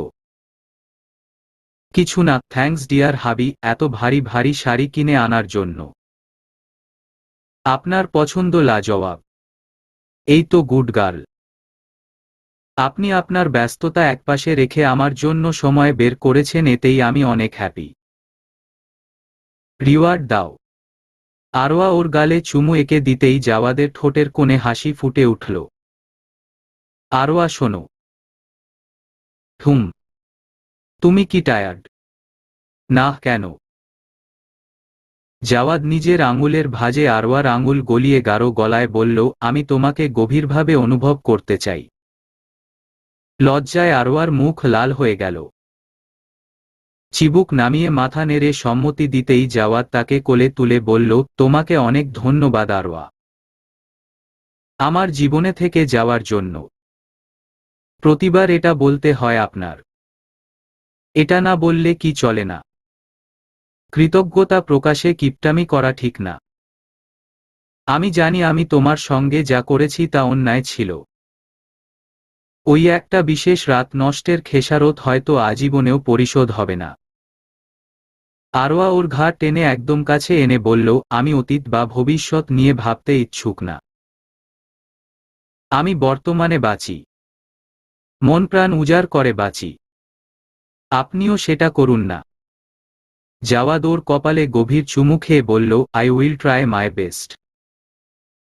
ভালোবাসার উষ্ণ ছোঁয়ায় দুটো প্রাণ মিলেমিশে একাকার হয়ে গেল। চারদিকে যেন আনন্দের বর্ষণ বইছে। প্রেমোত্তাপে তনু ঘেমে নিয়ে একাকার করে উঠলেও কেউই কারো সান্নিধ্য ছাড়তে চাইছে না। গভীর থেকে গভীরতর স্পর্শে একে অপরকে পাগল বানানোর প্রতিযোগিতায় যেন নেমেছে তারা। কতটা সময় পেরিয়েছে কে জানে। আরোয়া চাদর মুড়িয়ে বেঘরে ঘুমাচ্ছে। জাওয়াদ ওর চুলগুলো একপাশে সরিয়ে পিঠে মাথা রেখে বলল, আরোয়া উঠো, শাওয়ার নিয়ে নাও। একটু পরেই সাইরেন বাজবে। আরেকটু ঘুমাই না, আজ সাহরি করব না। পানি খেয়ে রোজা রেখে ফেলব। উঠো বলছি, দিন অনেক লম্বা, পরে তোমারই কষ্ট হবে, উঠো না প্লিজ। আপনাকে একদম ভাল লাগে না। হুহ, ভালো না লাগতেই এত পাগলামি করলে ভালো লাগলে কি করতে হুম? আপনি এমন ঠোটকাটা কেন? উফফ, একটুও লজ্জা নেই আপনার? কেউ হুঁশ হারালে দোষ নেই, আমি মুখে বললেই দোষ।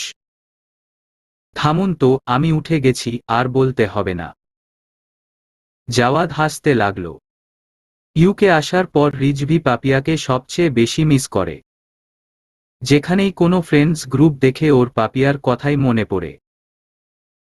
মেয়েটা একটু বোকা হলেও অনেক কিউট, অনেক কেয়ারিংও বটে। ওর দুঃসময়ে এই পৃথিবীতে আর কেউ থাকুক না থাকুক, বাবা মায়ের পর যদি কেউ থাকে সেটা অবশ্যই পাপিয়া। সামিয়ার সঙ্গে ওর দীর্ঘদিন সম্পর্ক থাকলেও মেয়েটা ওকে ততটা কেয়ার করেনি বা ওর মনের কথা ততটা জানেনি যতটা পাপিয়া জেনেছে কিংবা প্রয়োজন ছাড়া টাইম স্পেন্ড করেছে। ওর সাথে রিলেশনে যাওয়ার আগে অনেকেই ভাবত পাপিয়াই বুঝি ওর গভ হবে। ফিউচারে তারা কাপল হবে এমন বাজিও কম ধরা হয়নি গ্রুপে। হলে অবশ্য মন্দ হতো না।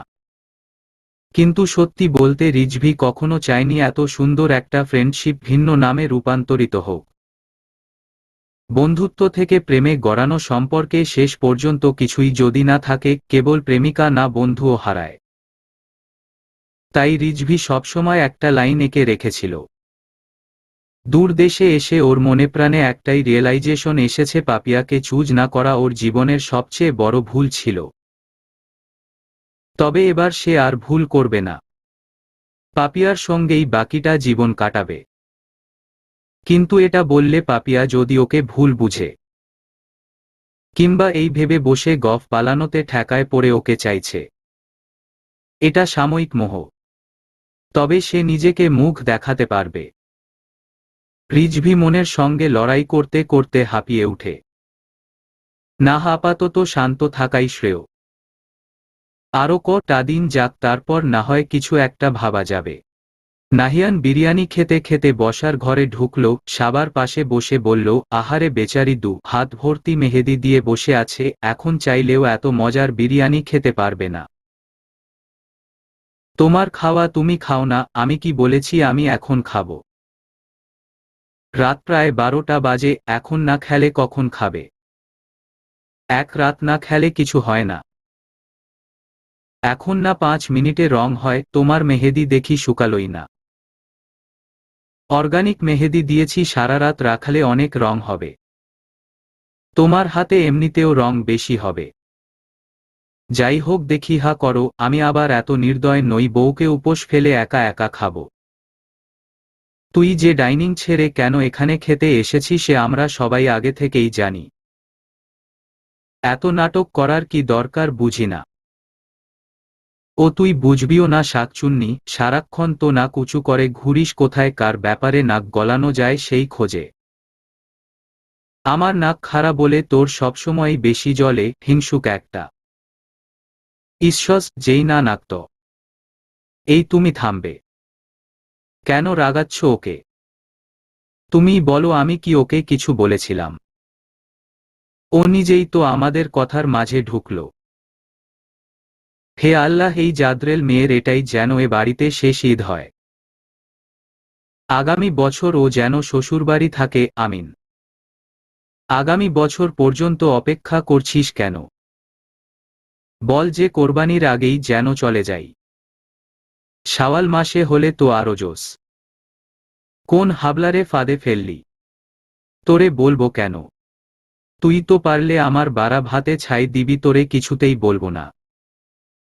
তলে তলে এত দূর। দাঁড়া, আমি এখনই মাকে বলছি। যা বল গিয়ে, হু কেয়ার্স। দেখেছো সাবা, আমি ওর বড় ভাই অথচ আমাকে একটুও দাম দিচ্ছে না। আরে আমার মতো ছাড়া তুই পার পাবি ভাবছিস? আমি না বললে কেউ রাজি হবে? এহহ, আসছে বড় টোটো কোম্পানির ম্যানেজার, তার মতো ছাড়া আমার বিয়ে হবে না। ও ভেংচি কেটে লাভ নেই কোকিলা বেহেন। আমার কাছেই তোরে আসতে হবে দেখিস। আপু, তুই ভাইয়াকে রাগিয়ে কি ঠিক করলি? সত্যি সত্যিই যদি ভাইয়া বেঁকে বসে আমার মিষ্টি ভাবি আছে না, সেই সব মিটমাট করে দিবে, কি বলো ভাবি? তা সে রাজি হলো। মনে তো হচ্ছে রাজি, মুখে স্বীকার করা বাকি। নতুন ভাবি কোথায় গেল, এখানেই না ছিল? হয়তো নিজের ঘরে গেছে। দেখলাম ও না কেমন হলো তার ডিজাইনটা। আবার আসবে হয়তো, নয়তো সকালে দেখিও। ঘুম এসে গেছে বোধ হয়, সে তো আবার রাত জাগতে পারে না। তাই হবে। সবাই লাইন ধরে বসো, আমি খাইয়ে দিচ্ছি। কুহু পাপিয়া ও তাদের অন্য কাজিনরা দৌড়ে দাদির কাছে গেল, প্রতি বছর এমনি হয়। চাঁদরাতে মেহেদি পরার পর দাদি তাদের মুখে তুলে খাইয়ে দেন। এতক্ষণ সবাই তার অপেক্ষাতেই ছিল। আরোয়া দু হাত মেলে দেয়ালে হেলান দিয়ে ঘুমাচ্ছে, বিছানায় শোয়া এই মুহূর্তে রিস্কি। ওর যে ঘুম পড়ে হাতের মেহেদি সব বিছানার চাদরেই রয়ে যাবে, হাতে আর থাকবে না। জাওয়াদ রুমে এসে তাকে এমন অবস্থায় দেখে ফোন বের করে ছবি তুলল। তখনই দরজায় একজন এসে নক করে বলল, স্যার, আরোয়া ম্যাম ডিনার করেননি, তাই উনার জন্য খাবার পাঠিয়েছেন। আচ্ছা, আমাকে দাও। জাওয়াদ খাবার নিয়ে টেবিলের উপর রেখে ফ্রেশ হতে চলে গেল। আরোয়া উঠো, এভাবে বসে বসে কেউ ঘুমায়? দেখি উঠে বিছানায় ঘুমাও। এই হাতে মেহেদি তো। কি করছো? উপস্বরী, আপনি কখন এসেছেন? এত তাড়াতাড়ি সকাল হয়ে গেছে নাকি? না, সকাল হয়নি, দেখি উঠো, কুলি করে খাবার খেয়ে নাও। খাবো না এখন, ঘুমাবো। তুমি এমন কেন আরোয়া? জানো 11টার পর জেগে থাকতে পারো না, আগে আগে খেয়ে নিবা না? আপনি আমাকে বকা দিচ্ছেন কেন? চাঁদরাতে কেউ বকা দেয়? সবাই আনন্দ করছিল তাই খাওয়ার কথা ভুলে গেছি, তাছাড়া অনেক নাস্তা খেয়েছি তো বেশি খিদে নেই। আর কোনো কথা শুনতে চাইছি না, আমি খাইয়ে দিচ্ছি, চুপচাপ খেয়ে ঘুমাবে, কোনো বাহানা শুনতে চাইছি না। জাওয়াদের গুরুগম্ভীর গলা শুনে আরওয়ার চোখ থেকে ঘুম চলে গেল। সে গুডগার্লের মতো চেয়ারে বসে জাওয়াদের হাতে খেতে লাগল। জাওয়াদ গাম্ভীরতা ধরে রেখে পুরো খাবার শেষ করেই দম নিল। ঈদের নামাজ পড়তে বাড়ির সব ছেলেরা ঈদগাহে গেছে, এদিকে বাড়ির অন্য সদস্যরা গোসল সেরে নতুন জামা পরে সেজেগুজে একদম তৈরি। নামাজ শেষে ফিরলেই সালামি আদায়ের ধুম পড়বে। তারপর সবাই বেরিয়ে যাবে চেনাজানা সকলের বাসায় বেড়াতে। জোবায়ের সাহেব নামাজ শেষে সবাইকে নিয়ে পারিবারিক কবরস্থানে গিয়ে কবর জিয়ারত করলেন। তারপর বাড়ি ফিরে সোফায় বসতেই এক এক করে সবাই তার কদমবুসি করল। তিনিও হাসিমুখে সবাইকে সালামি দিয়ে ঈদের শুভেচ্ছা জানালেন। এই শুনুন। বলো। আপনি আমাকে সালামি দিবেন না? এতজন থেকে সালামি পেয়েও হলো না। আপনি এত কিপটে কেন? সবাই কত সুন্দর করে তাদের ওয়াইফকে সালামি দেয়, এমনকি দাদা সাহেব ও দাদিকে দিলেন, আর আপনি কেমন ভ্রুকুচকে আছেন যেন আপনার হৃৎপিণ্ড চেয়েছি। সালাম না করে সালামি চাইলে এমনি তো হবে, তুমি যদি সালাম করে বলতে জনাব আমার সালামি, তবে কি না দিয়ে থাকতাম। আসসালামু আলাইকুম জনাব, ঈদ মোবারক। ওয়ালাইকুমুসসালাম, ঈদ মোবারক। এবার কোলাকুলি করো। কোলাকুলিও করতে হবে? অবশ্যই। আপনার যত রুলস। আল্লাহ তোমায় শত সন্তানের জননী করুক। এটা কি হলো? এটা কেমন দোয়া? এটা সবচেয়ে দামি দোয়া, বুঝলে? এখন 3টা সন্তান পাওয়াও কঠিন হয়ে যায়, সেখানে তুমি শত সন্তানের জননী হবে, সো ব্লেসিং, তোমার তো খুশি হওয়া উচিত। আপনি পাগল? এত বাচ্চা হলে আমি বাঁচব? আচ্ছা যাও, 50 জন হোক। না, 25। উহু, সর্বনিম্ন 12 তো হবেই, আর কমানো যাবে না। আল্লাহ, এমন একটা ভালো দিনে আপনি এমন দোয়া করছেন। কবুল হয়ে যায় যদি। কবুল হলে আমি এতিমখানায় কাচ্চি বিরিয়ানি খাওয়াবো। থাক থাক, আমাকে সালামি দিতে হবে না, আপনি এমনিই থাকুন, এমন দোয়াও করে দিতে হবে না। আমি ঠিক আছি। জাওয়াদ ওর কথায় হাসতে লাগল। আরওয়া নাক ফুলিয়ে বলল, আপনি খুব চালাক। বেগম, এই নিন আপনার সালামি। আরওয়া ঠোঁটের কোণে হাসি ফুটে উঠল, হাত বাড়িয়ে খামটা নিতে গেলে জাওয়াদ ওর হাত ধরে বলল, বাহ, খুব সুন্দর রং হয়েছে তো। আমি তো জানতামই আমার হাতের মেহেদিতে সবসময় রং ভালো হয়। দাদিজান বলতো আমার বর আমাকে অনেক ভালোবাসবে। তাহলে স্বীকার করলে তোমার বর তোমাকে বেশি ভালোবাসে? কি জানি, মুখে তো একবারও বলেনি। মনে মনে বাসে কিনা সেই ভালো জানে। সবসময় মুখে বলাটাই কি মুখ্য? তোমার মন কি বলে? আমার মনে বলে সে আমাকে একটুও ভালোবাসে না। ঠিকই বলে। তোমাকে সে একটুও ভালোবাসে না। এক কণাও না। আপনার ভালোবাসা সবসময় ব্যথাময় হয়। কখনো বুকের মাঝখানে ব্যথা দেয় তো কখনো শরীরে। মজার ব্যাপার হলো আমি এই ব্যথাতুর অনুভূতিতেই আপনার তীব্র ভালোবাসা খুঁজে পাই। মুখে আপনি যাই বলুন না কেন, আই ডোন্ট কেয়ার। জাওয়াদ ওর কথা শুনে এক মুহূর্তও বিলম্ব করল না। তীব্র আবেগে পাপড়ির ন্যায় কোমল অধরে নিজের পুরুষালী অধর মিশিয়ে প্রেয়সীর অমৃত সুধা পান করতে লাগল। এই সময়টা না ফুরাক, এই অকৃত্রিম অনুভূতি কখনোই অম্লান না হোক। পাপিয়া তাদের ক্যাম্পাসের ক্যাফেটেরিয়ায় একা বসে আছে। এখানে বসে তারা কত মজার সময় কাটিয়েছে, বন্ধুদের সাথে হাসি আড্ডায় অনেকটা সময় এখানে কেটে যেত। অথচ এখন এখানে আসাই হয় না। এমবিএ করার পর সবাই যার যার ক্যারিয়ার নিয়ে ব্যস্ত হয়ে গেছে। হিয়া তো চাঁদপুরে শ্বশুরবাড়িতে সেই যে গেল আর আসেনি। রিজভিও ইউকে। অন্যদের সাথেও বিশেষ যোগাযোগ নেই। পাপিয়া সবাইকে মিস করলে এখানে চলে আসে। বসে পুরনো স্মৃতি আওড়ায়। এখানে চারদিকে তাদেরই অতীতের প্রতিচ্ছবি ঘুরে বেড়ায়, মুখগুলো ভিন্ন হলেও চিত্রগুলো ভিন্ন হয় না। সময় কত দ্রুত চলে যায়, এই তো সেদিন প্রথম এই ভার্সিটিতে ভর্তি হয়েছিল। তারপর 5 বছর যেন চোখের পলকেই শেষ হয়ে গেছে, জবে জয়েন করারও 1 বছর হতে চলল, সবকিছু কত দ্রুতই না হচ্ছে।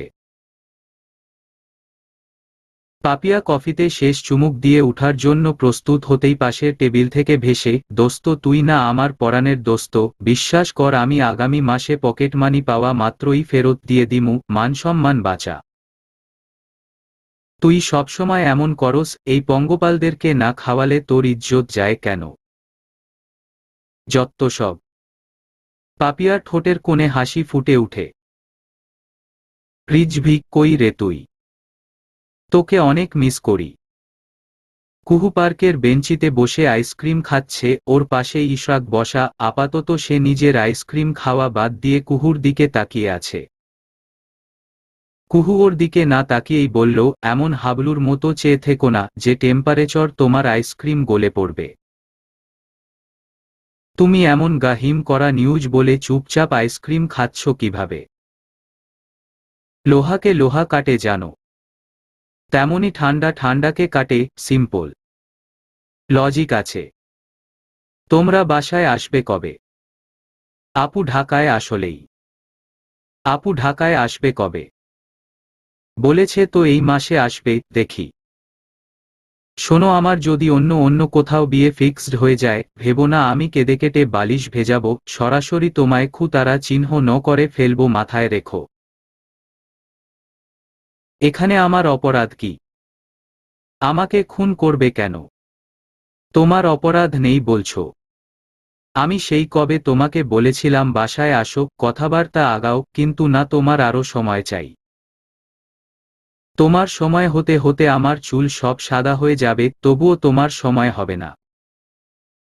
তোমার দাদা সাহেব সত্যিই ছেলে ঠিক করেছেন। তুমি মজা করছো না তো? আমার চেহারা দেখে কি সেটা মনে হচ্ছে? না, তবে তোমার চেহারা সবসময় সিরিয়াস থাকে, তাই বুঝতে পারছি না ঘটনা সত্যি কিনা। বিশ্বাস না করলে নাই, তুমি থাকো, আমি যাচ্ছি। ইশরাক আইসক্রিম শেষ করে পটটা ডাস্টবিনে ফেলল। হাসিমুখে কুহুর যাওয়ার দিকে তাকিয়ে বলল, বায়োডাটা না পড়ে ফেলে রাখার অভ্যাস তোমার যাবে না, পাগলি একটা। নাহিয়ান হসপিটাল থেকে ফিরে রুমে আসতেই দেখে সাবা ওয়াশরুমের দেয়ালে চোখ বুজে হেলান দিয়ে দাঁড়িয়ে আছে। সে দ্রুতপদে তার কাছে গিয়ে বলল, এই সাবা, কি হয়েছে, তোমার চেহারা এমন লাগছে কেন? সাবা উত্তর দেওয়ার আগে আবার বমির বেগ আসে। নাহিয়ান তার মাথা ধরে রাখে পরম যত্নে। যা গরম পড়ছে, নিশ্চয়ই পেটে খাবার সহ্য হচ্ছে না, তাই সব উগরে দিচ্ছে। বেশ কিছুক্ষণ পর তাকে ফ্রেশ করিয়ে বিছানায় বসিয়ে ইন্টারকমে কল করে শরবত আনতে বলল। তোমার হঠাৎ এত শরীর খারাপ হলো কিভাবে? সকালেও তো সুস্থ দেখে গেলাম, কি খেয়েছো এর মাঝে? তেমন কিছু খাইনি, এমনি বমি বমি ভাব পাচ্ছিল। আচ্ছা, তুমি রেস্ট করো, আমি ফ্রেশ হয়েনি। নাহিয়ান, শোনো। হুম। আমার 2টা সাইকেল মিস গেছে। তোমার তো রেগুলার হয় না। হ্যাঁ, কিন্তু আমার মন বলছে। নাহিয়ান ওর দীপ্ত চোখে চেয়ে ম্লান হাসল। এটা তার জন্য আজ নতুন ঘটনা নয়, প্রায় সাবা এরকম আশা বুনে 3য় মাসে আশাহত হয়। সে ওর মাথায় পরম স্নেহে হাত রেখে বলল, তোমার ধারণা সত্যি হোক। সাবা হেসে সম্মতি দিল। রাজীব স্যার বিয়ে করছে শুনছস? কবে? শুনি নাই তো। গত শুক্রবার হয়তো ইনস্টাতে ছবি আপ করলো দেখলাম। বেচারা তোকে কত পছন্দ করত, তুই তো পাত্তাই দিলি না। ধুরর, স্যার ছাত্রীর বিয়ে আমার কাছে লেইম লাগে। আমার মতে অবিবাহিত কম বয়সীদের ভার্সিটিতে টিচার হিসেবে অ্যাপয়েন্ট করা উচিত না। আমি সরকার হলে এই নিয়ম জারি করতাম। এটা তোর ভুল ভাবনা। কোনো মেয়ের বাবা বেকার ছেলের কাছে মেয়ে বিয়ে দেয়? এমনিতেই দেশে বেকারত্বের হার যেই, এর মধ্যে তোর নিয়ম জারি হলে শেষ। এভাবে তো ভেবে দেখিনি। তবে দোস্ত, যাই বলস না কেন, পড়ানোর সময় স্যার যদি তোকে ছাত্রী কম প্রেমিকা বেশি ভাবে, তাহলে স্টুডেন্ট হিসেবে ক্ষতি, বই লাভ হবে না। উনার ব্যক্তিত্ব উন্নত করা প্রয়োজন ছিল। শিক্ষকতা খুব শ্রদ্ধেয় পেশা, বুঝলি। সবাই এত নীতিকথা মানলে প্রেম হবে কিভাবে? হে হে। আরোয়া ওর হাসিতে যোগ দিল। রুমাইসা হাসি থামিয়ে বলল, তোর জামাইটা শান্তি দিল না। চলে আসছে তোরে নিতে। আরোয়া পেছনে ফিরে দেখে জাওয়াদের গাড়ি এসেছে। তবে জাওয়াদের বদলে সাম্য গাড়ি থেকে ওর কাছে এসে বলল, ম্যাম, স্যার একটা জরুরি কাজে আটকা পড়েছে বলে আমাকে পাঠালেন। আপনি কি এখন উঠবেন নাকি আরও কিছুক্ষণ সময় লাগবে? রুমাইসা ভ্রু কুঁচকে ফুচকা গালে তুলল। আমি না হয় অপেক্ষা করছি, আপনি খাওয়া শেষ করুন। সাম্য ভাইয়া, আপনিও জয়েন করুন। এখানের ফুচকা অনেক টেস্টি, না হয় মিন্ট লেমন জুস খাবেন? না না ম্যাম, ঠিক আছে, থ্যাঙ্কস। তোর রোবট বরের পিয়ে ও রোবট, বুঝলি। এসব খাবার তারা খেতে পারবে না। খোঁচাটা হজম করে সাম্য ভদ্রতাসূচক হাসি দিল। ভাইয়া, আপনি ওকে ভুল প্রমাণ করে দিন তো, বসুন প্লিজ। মামা, আরেক প্লেট ফুচকা দিন তো। সাম্য সানগ্লাস না খুলেই বসে পড়ল সামনের চেয়ারে। আর মন দিয়ে দেখতে লাগলো পিঞ্চ কাটা রমণীকে। সানগ্লাস চোখে রেখে মেয়ে দেখা ওল্ড ট্রিক্স। নতুন কিছু ট্রাই করুন। আপনি আমাকে ভুল বুঝছেন। এমন করছিস কেন? ভাইয়া এমনিতেই আনিজি ফিল করছে। ওকে ফাইন, কিছু বলছি না আর, এই মুখে কুলু পাটলাম। সাম্য চুপচাপ খাওয়ায় মন দিল। এই মুহূর্তে কিছু বলা মানেই ব্ল্যান্ডার হয়ে যাবে। তার চেয়ে মানে কেটে পড়া ভালো। তবে এ কথা বলতেই হয়, মেয়েটার চেহারাটা ভীষণ মায়াবী। তাকিয়ে থাকতেও আরাম লাগে টাইপ। ধুরর, কি সব ভাবছে সে, ছি ছি ছি। আরোয়া, 5 মিনিট সময় দিচ্ছি, আর্লি রেডি হও। কি হয়েছে, এত তাড়াহুড়া কেন? কোথায় যাবেন? এত কথা বলার সময় নেই তো, হারি আপ। আরওয়া কাভার থেকে ড্রেস বের করে চটজলদি চেঞ্জ করে তৈরি হয়ে নিল। জাওয়াদ ওকে দেখে বলল, শাড়ি পরলে ভালো হতো, থাক এটাতেও খারাপ লাগছে না। চলো।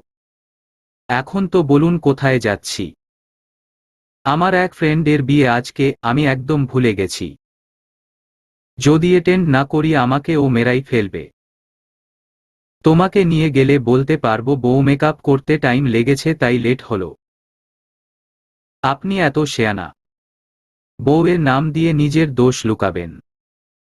ট্রাস্ট মি, ও যদি ডেঞ্জারাস না হতো এই পন্থা অবলম্বন করতাম না। ও না হয় সত্যি সত্যি বিয়ের আসর থেকে উঠে এসে আমাকে মারবে। হে হে হে, আপনার এমন বন্ধু আছে? অবিশ্বাস্য। স্কুল লাইফের ফ্রেন্ড তো হিসাব নিকাশ করে হয় না, ওরা সবসময় অবিশ্বাস্য লেভেলের হয়। রাইট, কিন্তু আমি যে বেশি সিম্পল হয়ে এসেছি, বিয়েতে কেউ এমন যায়? সবাই তো হেভি মেকআপে যাবে, সেখানে তুমি সিম্পলের মধ্যে গর্জিয়াস হবা। মিস্টার ফারাজ খন্দকার জাওয়াদের ওয়াইফ বলে কথা, যেভাবেই যাও না কেন ট্রেন্ড হয়ে যাবে। ইস কি কনফিডেন্ট। ওভারঅ্যাক্টিং হয়ে গেল। মাঝে মধ্যে একটু আধটু বাড়িয়ে বলাই যায়। ব্যাপার না। এখানের রেড কার্পেট তোলার সময় আসতি, এত তাড়াতাড়ি আসলি কিভাবে? ঢাকায় যে জ্যাম জানিস তো। বাহানা দিস না, আমি শিওর তুই ভুলে গেছিলি স্কুলে আসার আগের মতো 5 মিনিটে রেডি হয়ে এসেছিস, তাই না? আরেহ না, কি যে বলস। এখন কি আগের দিন আছে? যাক এসেছিস এতেই আমি অনেক খুশি। ছবি তোলার পর ওরা ফুড সেকশনে গেল। জাওয়াদ চেয়ারে হেলান দিয়ে শ্বাস ফেলে বলল, সেই বাঁচা বেঁচেছি, ভাগ্যিস সাম্য মনে করিয়ে দিয়েছে। সেটাই, এই খুশিতে সাম্য ভাইয়াকে গিফট দিবেন। এখানে দোষও কিন্তু ওর। ও আমার বিয়ে হয়ে এত কেয়ারলেস হলো কেন? আমার সব ইভেন্ট ওর মুখস্থ থাকার কথা। আজকাল কি হয়েছে কে জানে, কেমন অ্যাবসেন্ট মাইন্ডে থাকে। আগে তো এমন ছিল না। হয়তো গফের সাথে ঝগড়া চলছে তাই এমন করছে। সাম্যর গফ আছে নাকি? নেই। I don't know. আহারে বেচারা, এমন এক বসের আন্ডারে জব করে লাভ এফেয়ারে জোরানোর সময়টুকু পায় না, সো স্যাড। আমি কি ওকে ধরে রেখেছি? আমার ফল্ট কোথায়? আমি কি বলেছি আপনি দোষী? আপনি তোট নির্দোষ, কথাটা বলার সময় আমার বিবেকে কাজ করে নাই, আবেগে কাজ করেছে। বলেই আরওয়া হাসতে লাগল। জাওয়াদ ওর হাসি দেখে বলল, স্ট্রেয়ঞ্জ, এখানে হাসির কি আছে? হাসতে কারণ লাগে নাকি? আরওয়া এমনিতেই হেহে হিহি করে। So cute.